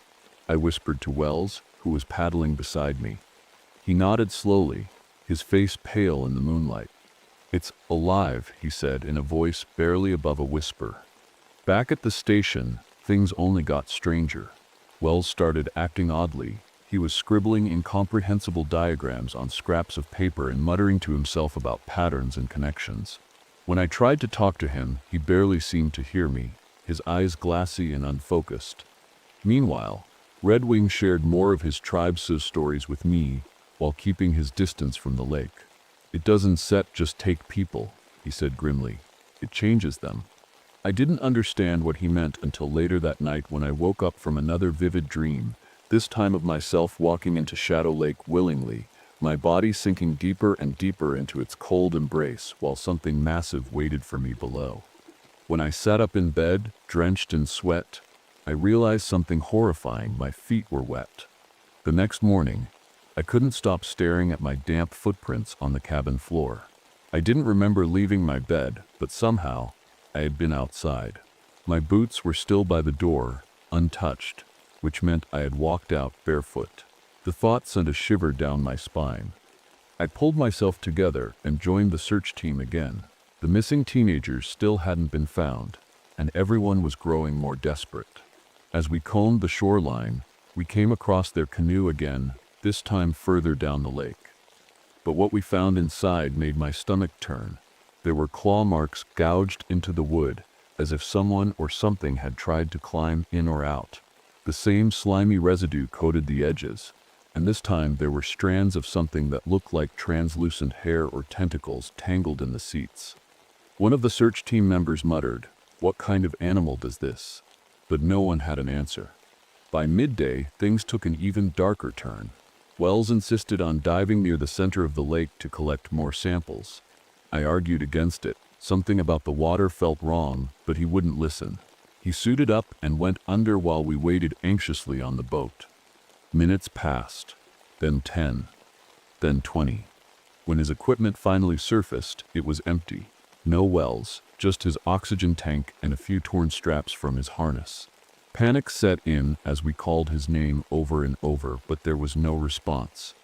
The water around us started to ripple, even though there was no wind. It was subtle at first, but then it grew stronger, like something massive was moving beneath us. That's when we saw them, small eel-like creatures writhing on the shore nearby. They were unlike anything I'd ever seen before. Pale and slimy with glowing blue-green veins running through their bodies. They shouldn't have been alive. They were completely out of water, but they twitched and squirmed as if they were trying to get back to the lake. One of the team members reached out to touch one, but I stopped him just in time. "Don Set," I said sharply. "We Don Set know what they are." As we backed away from the creatures, Redwing arrived with a grim expression on his face. He pointed at the writhing eels and said softly, "They sipper part of it." "Part of what?" I asked, my voice shaking despite myself. "The thing beneath," he replied simply. "Its steps waking up." The rest of the day was a blur of fear and confusion. The lake's water level had started rising inexplicably despite the ongoing drought, swallowing parts of the shoreline that had been dry just days before. And everywhere I went, I felt that same pull, the strange compulsion to walk into the water that I'd felt in my dream. By nightfall, 2 members of our search team had gone missing without a trace. That night, I couldn't sleep. The events of the day had left me shaken. Wells was gone. 2 search team members had vanished, and the lake seemed to be swallowing everything around it. I sat at my desk in the ranger station, staring out the window at the dark water in the distance. I didn't want to admit it, but I could feel it. Something was pulling at me, not just physically, but mentally. It was like a voice whispering in the back of my mind, calling me closer to the lake. I tried to distract myself by going over the water samples we'd collected earlier. That's when I noticed something strange under the microscope. Tiny microorganisms swimming in the sample, glowing faintly with that same blue-green light I'd seen in the lake. They weren't like any algae or bacteria I'd studied before. As I watched them move, my head started to ache, and my vision blurred slightly. It felt like they were communicating with me somehow, though I couldn't explain how or why. Suddenly, I heard a noise outside, a soft splash, followed by footsteps. Grabbing my flashlight, I stepped out into the cold night air and followed the sound to the shoreline.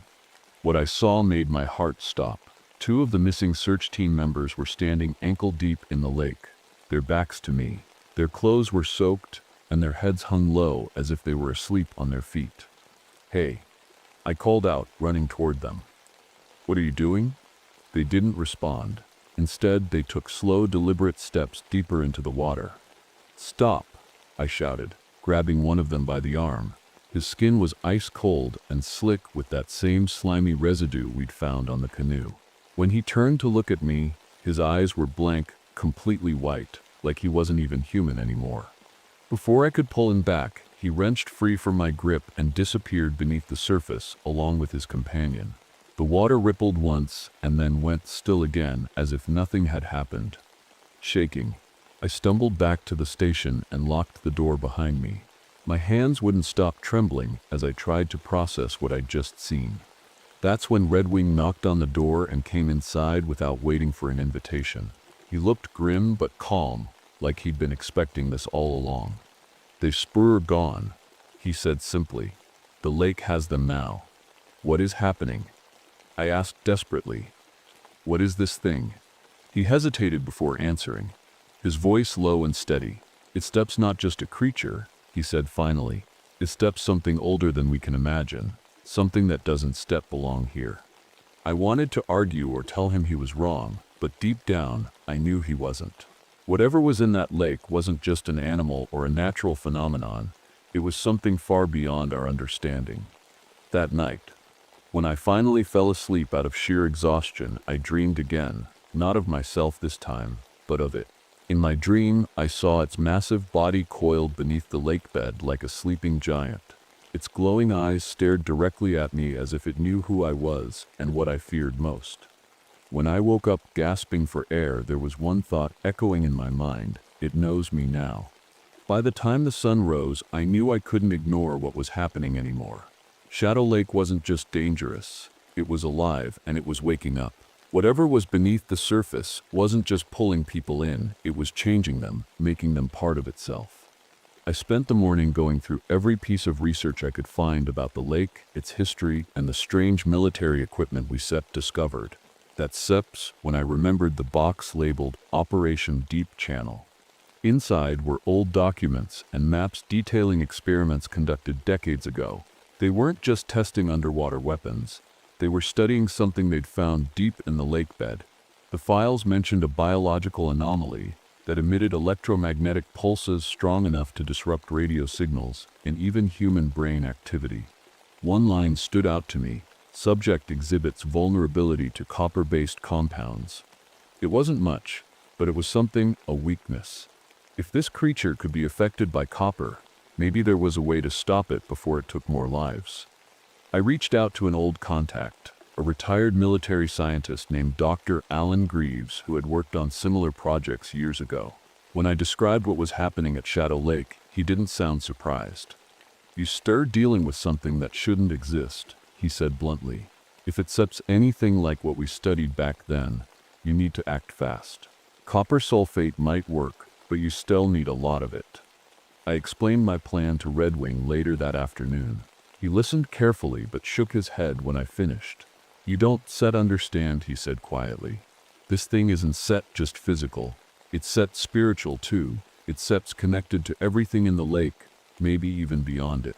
"What are you saying?" I asked, frustrated. "I'm saying you can fight it with science alone," he replied firmly. "We need to block its influence first." Redwing performed a ritual near the shore that evening, chanting softly as he burned herbs and scattered ashes into the water. He didn't explain what he was doing, but as the smoke rose into the air, I felt a strange sense of clarity, like a fog had lifted from my mind. With his help, I began preparing copper sulfate to poison the lake. It felt wrong, like I was betraying everything I stood for as a scientist and protector of nature, but there was no other choice. If we didn't stop this thing now, more people would die, or worse. As I analyzed more water samples, I discovered something horrifying. Tiny parasitic microorganisms from the lake were already affecting human brain chemistry. They weren't just pulling people into the water, they were rewiring their minds, making them part of whatever lived beneath. The thought made my skin crawl, but it also strengthened my resolve. This wasn't just about saving lives. It was about stopping something that could spread far beyond Shadow Lake if we didn't act now. By nightfall, everything was ready for the final confrontation. That night, I knew there was no turning back. The copper sulfate was ready, but to use it effectively, I needed to get closer to the creature. Redwing had warned me that the lake's pull would grow stronger the deeper I went, but I couldn't let fear stop me. Wearing my diving gear, I joined the small team heading out onto Shadow Lake. The water was eerily calm, reflecting the moonlight like a mirror. As we paddled toward the center of the lake, I felt that familiar tug in my mind, a quiet voice urging me to let go, to sink into the depths. We reached the spot where Wells had disappeared, and I steeled myself as I prepared to dive. Redwing stayed behind on the boat, chanting softly under his breath. "Stay strong," he said, as I slipped into the cold water. The descent was slow and disorienting. My flashlight barely penetrated the darkness, and strange shapes seemed to move in the shadows around me. The water grew colder and heavier with each meter, pressing against me like an invisible force. Then I saw it, the entrance to an underwater cave system that stretched deep into the lake bed. The walls were covered in glowing blue-green veins, pulsing faintly like they were alive. As I swam through the narrow passage, I felt an overwhelming sense of dread, like I was trespassing somewhere I didn't belong. Inside the main cavern, I finally saw the creature. It was massive, its eel-like body coiled around itself in layers, its glowing organs casting eerie light across the chamber. Its limbs floated lazily in the water, each one tipped with sharp, claw-like appendages. And then there was Wells, or what was left of him. He stood near the creature's head, his eyes glowing faintly as he stared at me. His movements were slow and unnatural, like he wasn't fully human anymore. "You shouldn't be here," he said in a voice that sounded hollow and distant. "What happened to you?" I asked, my voice trembling despite myself. He didn't answer directly, but gestured toward the creature. "Itcep's not what you think," he said cryptically. "Itcep's not evil. Itcep's just surviving." Before I could respond, a wave of images flooded my mind. Visions of primordial oceans teeming with life unlike anything on Earth. The creature wasn't from here. It had come from somewhere far beyond our understanding, trapped in this lake for millennia by forces we couldn't comprehend. The psychic assault left me gasping for air, but Wells stepped between me and the creature as if shielding it from harm. "You don't have to do this," he said softly, but I knew there was no other choice. As Wells moved closer to me, his body twitching unnaturally, I realized he wasn't going to let me leave alive. I threw the copper sulfate canisters toward the creature and turned to swim away as fast as I could. Behind me, Wells screamed, a sound that echoed through my mind more than my ears, and then everything went silent. The cavern began collapsing around me as the creature thrashed violently in its death throes. I barely made it back to the surface before my oxygen ran out. When I surfaced, gasping for air, the lake was no longer calm.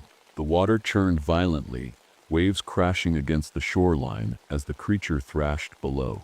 Its glowing limbs broke through the surface, reaching toward the sky like twisted tree branches.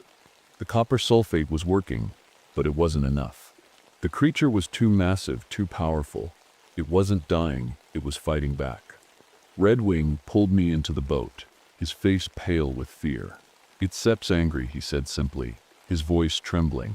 "Itcep heard it, but it won't stop until it takes everything." We paddled toward shore as fast as we could, but the water seemed to work against us, pulling us back toward the center of the lake.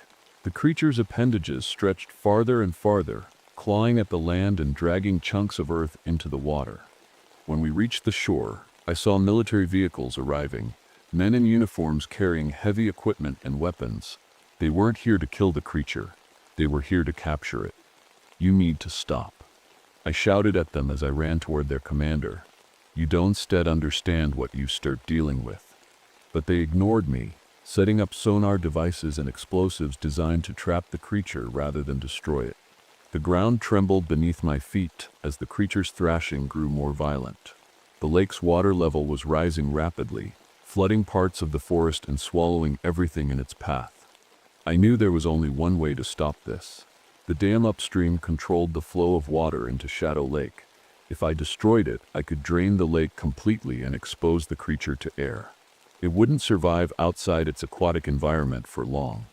Redwing tried to stop me as I grabbed a truck and drove toward the dam. "If you do this," he warned, "you still destroy everything. The ecosystem, the wildlife, everything." "I don't have a choice," I said firmly. "It's either this or losing everyone." When I reached the dam, I rigged explosives from the military gear I'd stolen during their chaos at the lake. My hands shook as I set the timer. I knew what I was about to do would change this place forever. As I drove away from the dam, it exploded behind me in a deafening roar. Water rushed out in a massive wave, draining Shadow Lake faster than I could have imagined. Back at the lake bed, the creature writhed helplessly in the mud, its glowing organs dimming as it struggled to breathe.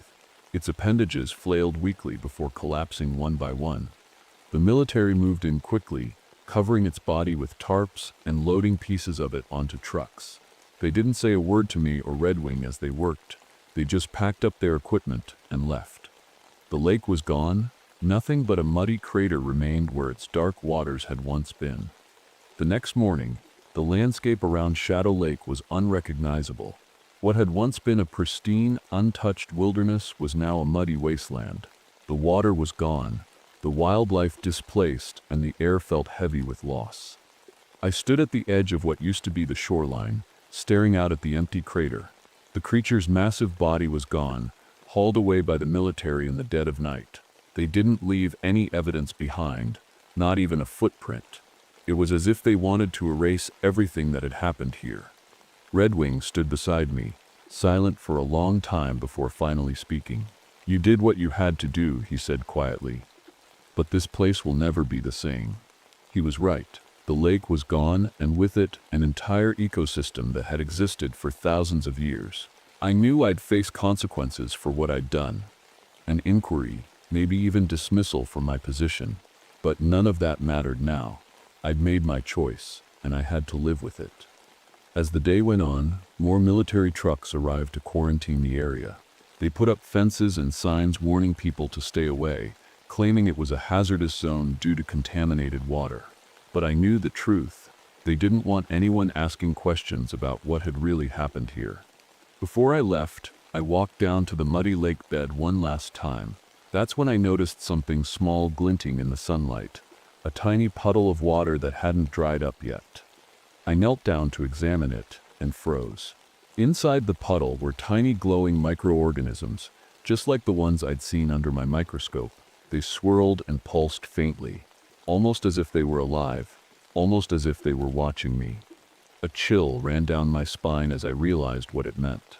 The creature wasn't entirely gone. It had left something behind, something small but alive. I stood up quickly and backed away from the puddle, my heart racing. As I turned to leave, I glanced toward the horizon and saw something that stopped me in my tracks. A new body of water forming miles away in a low-lying valley. It was small now, just a trickle of water pooling together, but it had that same eerie stillness as Shadow Lake. I didn't know what would happen next, but one thing was clear: this wasn't over.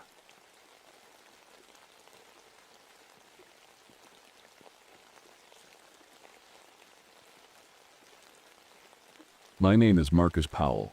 I'm a park ranger at Redwood National Park in California. It's not just a job for me, it's my way of starting over. You see, I wasn't always a ranger. I used to be an anthropologist, studying the tribes of the Pacific Northwest, but that life fell apart after a scandal ruined my career, and then came the divorce. So here I am, trying to rebuild my life among the towering redwoods, where the air smells like earth and the trees feel like they're watching over you. I'm not just any ranger. My heritage gives me a unique connection to this place.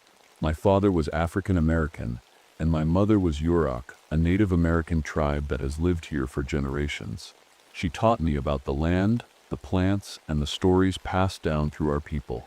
Those stories have always stayed with me, even when I tried to leave them behind. But life out here isn't easy.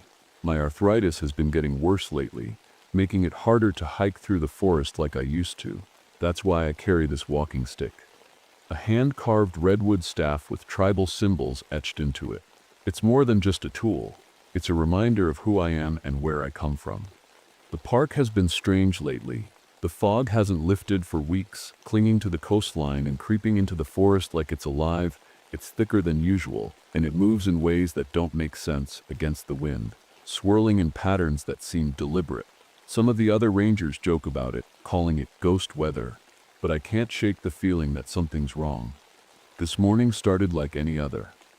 I was patrolling a newly established trail through one of the ancient groves, the kind of place where the trees are so big you can't wrap your arms around them. The fog was there again, hanging low and heavy, muffling every sound except for my footsteps crunching on fallen leaves. I stopped when I saw them survey markers planted in the ground near some of the oldest trees in the grove. Bright orange flags fluttering in defiance of everything this park stands for. These markers meant one thing. The highway project was moving forward, despite all the protests from environmental groups and local tribes. As I stood there staring at those flags, I heard a rustle behind me. Turning around, I saw Victoria Thompson, a Yurok elder who often comes to collect traditional medicines from the forest. She's one of those people who carries wisdom in her eyes and speaks in riddles that make you think long after she's gone. "Marcus," she said softly, her voice barely louder than a whisper, "you shouldn't set me here." I frowned at her words. Why? What's wrong? She looked past me toward the fog creeping between the trees. The one who walks between worlds is waking up. I didn't know what she meant at first, but her tone sent a chill down my spine. She told me stories about this guardian spirit years ago, a being tied to these ancient trees, protecting them from harm, but those were just legends, weren't they? Before I could ask her more, she turned and walked away into the mist, disappearing as if she'd never been there at all. That night, back at my cabin, I couldn't stop thinking about what she said or about those survey markers in the grove. As I sat by the fire trying to warm my aching joints, something strange happened. The fog seeped into my cabin through cracks in the windows and doors, not just regular fog, but thick tendrils that seemed alive somehow. I swear it was watching me. The next morning, I couldn't shake the feeling that something was wrong. The fog hadn't left my cabin all night, and even now, as I stepped outside, it clung to the ground like a living thing. It wasn't normal, not here, not anywhere. I tried to convince myself it was just my imagination, but deep down I knew better. I decided to report the survey markers to the park superintendent. His name is Bill Carter, a no-nonsense guy who's more concerned with keeping his bosses happy than protecting the park. When I told him about the markers being in a protected zone, he barely looked up from his paperwork. "Marcus," he said with a sigh, "those markers are temporary. The highway SIP's been approved by the state. They're SIPs, nothing we can do." I stared at him, trying to keep my frustration in check. "Bill, those trees are sacred to the Yurok people. They sit are some of the oldest in the park. We can just let them bulldoze through." He waved me off like I was wasting his time. "Look, if you SIP got a problem with it, take it up with the state. My hands are tied." I left his office feeling defeated, but as I walked back toward my truck, I saw Victoria Thompson standing near the edge of the parking lot. She was waiting for me. "They don't listen," she said quietly, as if she already knew what had happened. "No," I replied, shaking my head. "They don't set care." She stepped closer, her eyes serious and full of something I couldn't quite place. Fear, sadness, maybe both. "Marcus," she said softly, "the one who walks between worlds doesn't care about permits or approvals. If they disturb the grove, it will wake." Her words sent a shiver down my spine. "Victoria," I said carefully, "what are you talking about? What is this thing?" She didn't answer right away. Instead, she handed me a small leather-bound journal, old and worn, with pages yellowed by time. "This belonged to my grandfather," she explained. "He worked with a logging crew near here in 1919. Read it." I opened the journal and flipped through the pages. Most of it was ordinary notes about trees they'd cut and weather conditions. But then I found something strange. Entries about fog that wouldn't leave, and workers who went missing without a trace. One entry stood out. "The fog moves like it SIP's alive. We hear whispers at night, voices calling from deep in the woods. Something SIP's out there." I looked up at Victoria, my heart pounding in my chest. "You think this guardian spirit is real?" She nodded solemnly. "It sits as real as these trees." That night back at my cabin, I couldn't stop thinking about what I'd read or about Victoria's warning. As I sat by the fire trying to make sense of it all, the fog returned again, thicker than before. It pressed against the windows like it wanted to come inside. And then, it did. The fog didn't just creep into my cabin that night. It felt like it was alive. It swirled around the room, clinging to the walls and furniture, moving in ways fog shouldn't move. I sat frozen in my chair, gripping my walking stick so tightly my knuckles turned white. It wasn't just the fog itself that scared me. It was the feeling that I wasn't alone. And then, just as suddenly as it had arrived, it vanished. The air cleared, leaving behind an eerie silence. I didn't sleep much after that. The next morning, the park radio crackled with news that sent a chill down my spine. One of the construction workers from the highway survey team had gone missing. His name was Jake, young guy, always cracking jokes during lunch breaks. He'd been working near the grove where I'd found the markers. I joined the search team immediately. We combed through the forest all day, calling his name and scanning every inch of ground for clues. But the fog made everything harder. It was thicker than ever, swallowing sound and light, making it impossible to see more than a few feet ahead. As we moved deeper into the grove, I started noticing something strange. Patches of glowing fungus growing in perfect circles around some of the oldest trees. It wasn't like anything I'd seen before. Bright green and faintly pulsing, almost like it was breathing. Marcus, one of the other rangers, called out to me, his voice shaky, "You need to see this." I followed him to a clearing where Jake's equipment had been found, his backpack and hard hat lying in a heap on the ground. But there was no sign of Jake himself. What happened here? I muttered under my breath. The search dogs we'd brought along refused to go any further. They barked and whined, pulling at their leashes like they were terrified of something in the fog-covered trees. One of them even broke free and ran back toward the trucks. I crouched down near Jake's backpack, hoping to find some kind of clue. That's when I noticed it. The same glowing fungus growing on a nearby tree, its light flickering faintly like a warning. As the day stretched on and the fog grew thicker, landmarks started shifting. Trees I'd passed earlier seemed to be in different places now, their massive trunks looming where they hadn't been before. Even with all my experience navigating this forest, I couldn't shake the feeling that we were lost, or worse, being led somewhere. By nightfall, we had no choice but to call off the search until morning. As we headed back to camp, I couldn't stop thinking about what Victoria had said. If they disturb the grove, it will wake. I didn't want to believe her, but deep down I already did. The disappearance of Jake wasn't something I could just let go of. There was too much about it that didn't make sense. The glowing fungus, the fog, the way the forest seemed to shift around us. I needed answers, and I knew exactly where to start. Victoria's journal had mentioned a logging camp from 1919, not far from the grove. That morning, I decided to head there alone. The fog was still heavy, but I knew this forest better than anyone, or at least I thought I did. It took me hours to find the camp. The place was a ghost town, rotting cabins, rusted tools, and piles of logs that had been abandoned decades ago. The air felt colder here, heavier somehow, like the fog was pressing down on me.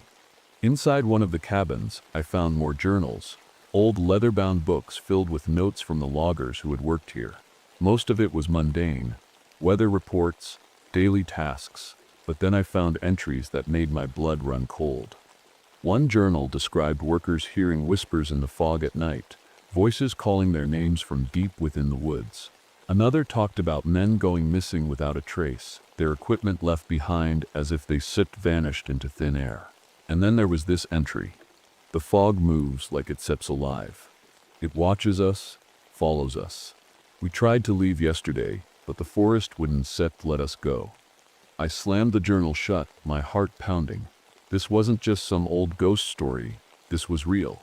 Whatever had haunted these loggers back then was still here, now. As I stepped outside the cabin, I noticed something strange on one of the nearby trees, a series of carvings etched into its bark. They looked like symbols, but not ones I recognized. Victoria might know what they meant. I drove straight to her house after leaving the camp. She was waiting for me on her porch, as if she'd known I was coming. "Marcus," she said softly, "you've seen it now, haven't you?" I nodded and handed her the journal and a photo I taken of the carvings on the tree. "What do these mean?" She studied them for a long moment before answering. "They part of an old ritual, a binding spell used by my ancestors to keep the guardian spirit tied to this grove." Her words sent a chill down my spine. "So it's real, the spirit?" She nodded solemnly. "It's as real as you and me." Victoria explained that her ancestors had made a pact with this spirit centuries ago, a deal to protect the grove in exchange for leaving it undisturbed. But now that pact was being broken by the highway project and the construction crew. "The fog," she said quietly, "is its warning." I told her about Jake's disappearance and the glowing fungus around the trees. Her face grew grim as she listened. "It's waking up," she said finally. "And if they don't stop, it won't just be Jake." That night back at my cabin, I couldn't stop thinking about what Victoria had said, or about those journals from 1919. As I sat by the fire trying to make sense of it all, something strange happened. When I touched one of my walking stick's carvings, a symbol my mother had etched into it years ago, I saw something. It wasn't a dream or a memory. It was a vision. I saw through its eyes, the guardian spirit's eyes, and what I saw terrified me. Chainsaws ripping through ancient trees, bulldozers tearing apart sacred land, smoke rising as fires consumed everything in their path. And then, I saw myself. That night, the fog came down heavier than I'd ever seen. It wasn't just a mist anymore. It was a wall, thick and impenetrable, swallowing the forest whole. Even the air felt different, colder and damp, like the fog itself was alive. I stayed in my cabin, staring out the window, trying to make sense of everything I'd learned. The journals, the carvings, Victoria's warnings, it all pointed to one thing: something ancient was waking up. Around midnight, the radio crackled to life. Static hissed through the speakers, followed by faint whispers. At first I thought it was interference, maybe a ranger from another station trying to reach me. But then I heard my name. Marcus. It wasn't a voice I recognized. It was soft and distant, like it was coming from deep within the fog. My heart pounded as I grabbed my walking stick and stepped outside. The forest was silent. No wind, no rustling leaves, not even the chirp of crickets, just the fog, stretching endlessly in every direction. And then I saw it. At first, it was just a shadow, a tall, humanoid figure moving through the mist. But as it came closer, its form became clearer. It wasn't solid like a person. It was made entirely of swirling fog, its edges constantly shifting and reforming. It towered over me, easily twice my height, with glowing orbs where its eyes should have been. I couldn't move. My legs felt like they were rooted to the ground. The figure stopped a few feet away from me and tilted its head as if studying me. Then it raised an arm, long and wispy, and pointed toward the grove. I didn't understand at first, but then it hit me. It wanted me to follow. Swallowing my fear, I took a step forward. The figure turned and began gliding through the forest, its movements smooth and almost hypnotic. The fog seemed to part for it, revealing a path that hadn't been there before. I followed silently, gripping my walking stick so tightly my hands hurt. We reached the grove in minutes, though it felt like hours, and that's when I saw them, more figures made of fog, smaller than the first, but just as unsettling. They moved between the trees like shadows come to life, their glowing eyes fixed on me. The tallest figure stopped in front of one of the ancient redwoods, the same tree where I'd seen the glowing fungus earlier. It placed a hand on the trunk and turned to face me again. And then it spoke. Not with words exactly, but with images and feelings that filled my mind all at once. Chainsaws ripping through trees, bulldozers tearing up roots, smoke rising as fires consumed everything in their path. And beneath it all was a deep sense of anger. No, not anger, pain. This wasn't just a warning, it was a plea for help. Before I could react, the figures vanished into the fog as quickly as they had appeared. The forest was silent again, but I knew this wasn't over. Something had been set in motion, and there was no stopping it now. The next day, the fog didn't lift. It hung over the park like a heavy curtain, thicker and colder than ever before. I could feel it in my bones. Something was about to happen, something big. By mid-afternoon, I got a call on the radio from Catherine Wilson, the project manager for the highway construction.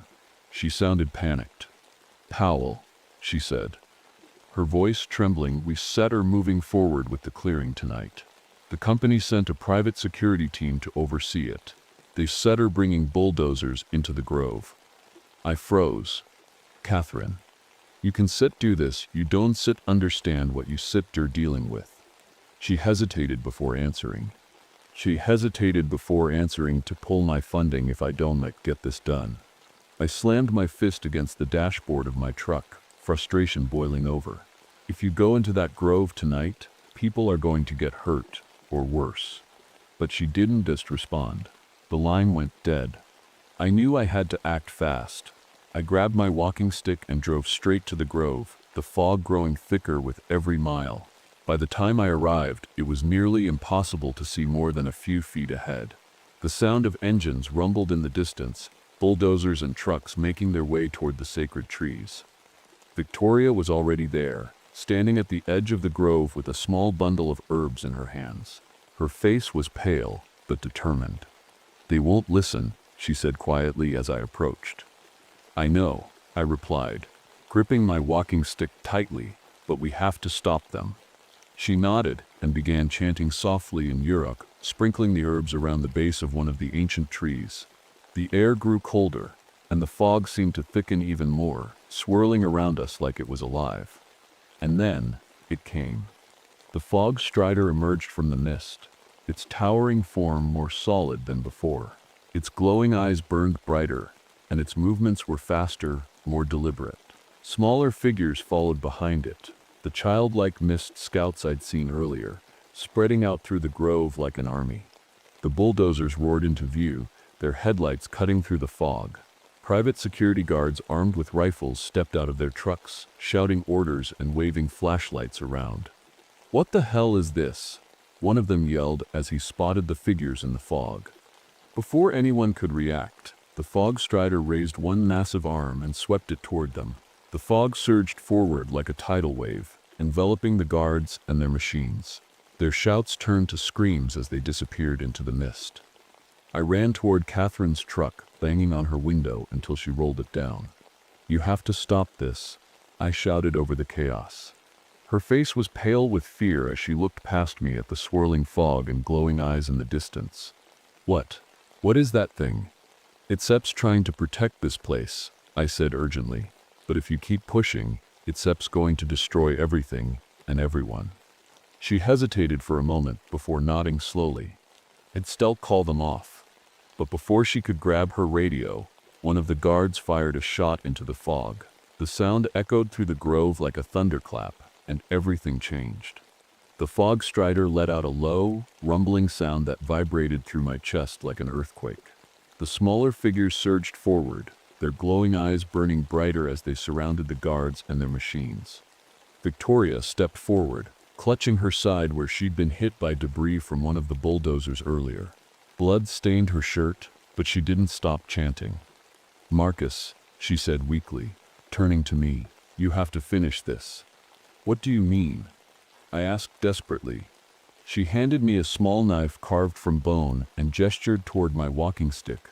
"Your bloodline, your connection to this place, Itzep's why you set her here." I didn't fully understand what she meant, but there was no time to question it. I knelt beside one of the glowing trees and pressed my hand against its bark. The visions came flooding back, chainsaws ripping through wood, fires consuming forests, but this time there was something else. Hope. Using the knife Victoria had given me, I made a small cut on my palm and let my blood drip onto one of the glowing fungal patches on the tree's bark. The light flared brighter for a moment before spreading outward through the grove like veins of fire. The fog strider paused its attack and turned toward me, its glowing eyes locked onto mine as if waiting for something. "Icep here," I said quietly, my voice shaking but steady. "Icep protect this place." The spirit seemed to understand. Slowly, it lowered its massive arms and began to dissolve back into the mist along with its scouts. As silence fell over the grove once more, Catherine climbed out of her truck and stared at me in disbelief. What just happened?" she asked softly. "The forest made its choice," I replied simply. Victoria collapsed beside me with a faint smile on her lips. Her final words were barely more than a whisper. "You were always meant for this." The grove was quiet now. The fog had started to lift, revealing the ancient trees standing tall and untouched. The bulldozers were still there, but the guards and their trucks were gone, vanished into the mist as if they'd never been there at all. Catherine stood beside me, her face pale and her hands trembling. "What happened to them?"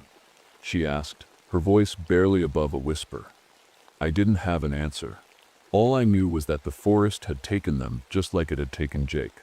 Whether they were alive or not, I couldn't say. Victoria's body lay beside one of the glowing trees, her face peaceful despite everything that had happened. I knelt beside her, tears stinging my eyes as I placed my hand over hers. She'd given everything to protect this grove, to protect the pact her ancestors had made so long ago. "You didn't deserve this," I whispered. The fungal glow on the trees began to fade, and with it came a strange warmth in my chest. My arthritis, which had plagued me for years, was gone. My joints moved freely, painlessly, as if the forest itself had healed me. But there was something else, a faint glow beneath my skin, like veins of light running through my arms. I didn't understand it fully, but I knew one thing: the forest had changed me. In the days that followed, the highway project was officially abandoned. Catherine filed an environmental review that cited unexplained phenomena in the grove, and no one dared challenge her findings. The grove was declared off-limits to all visitors, a sacred site protected by law.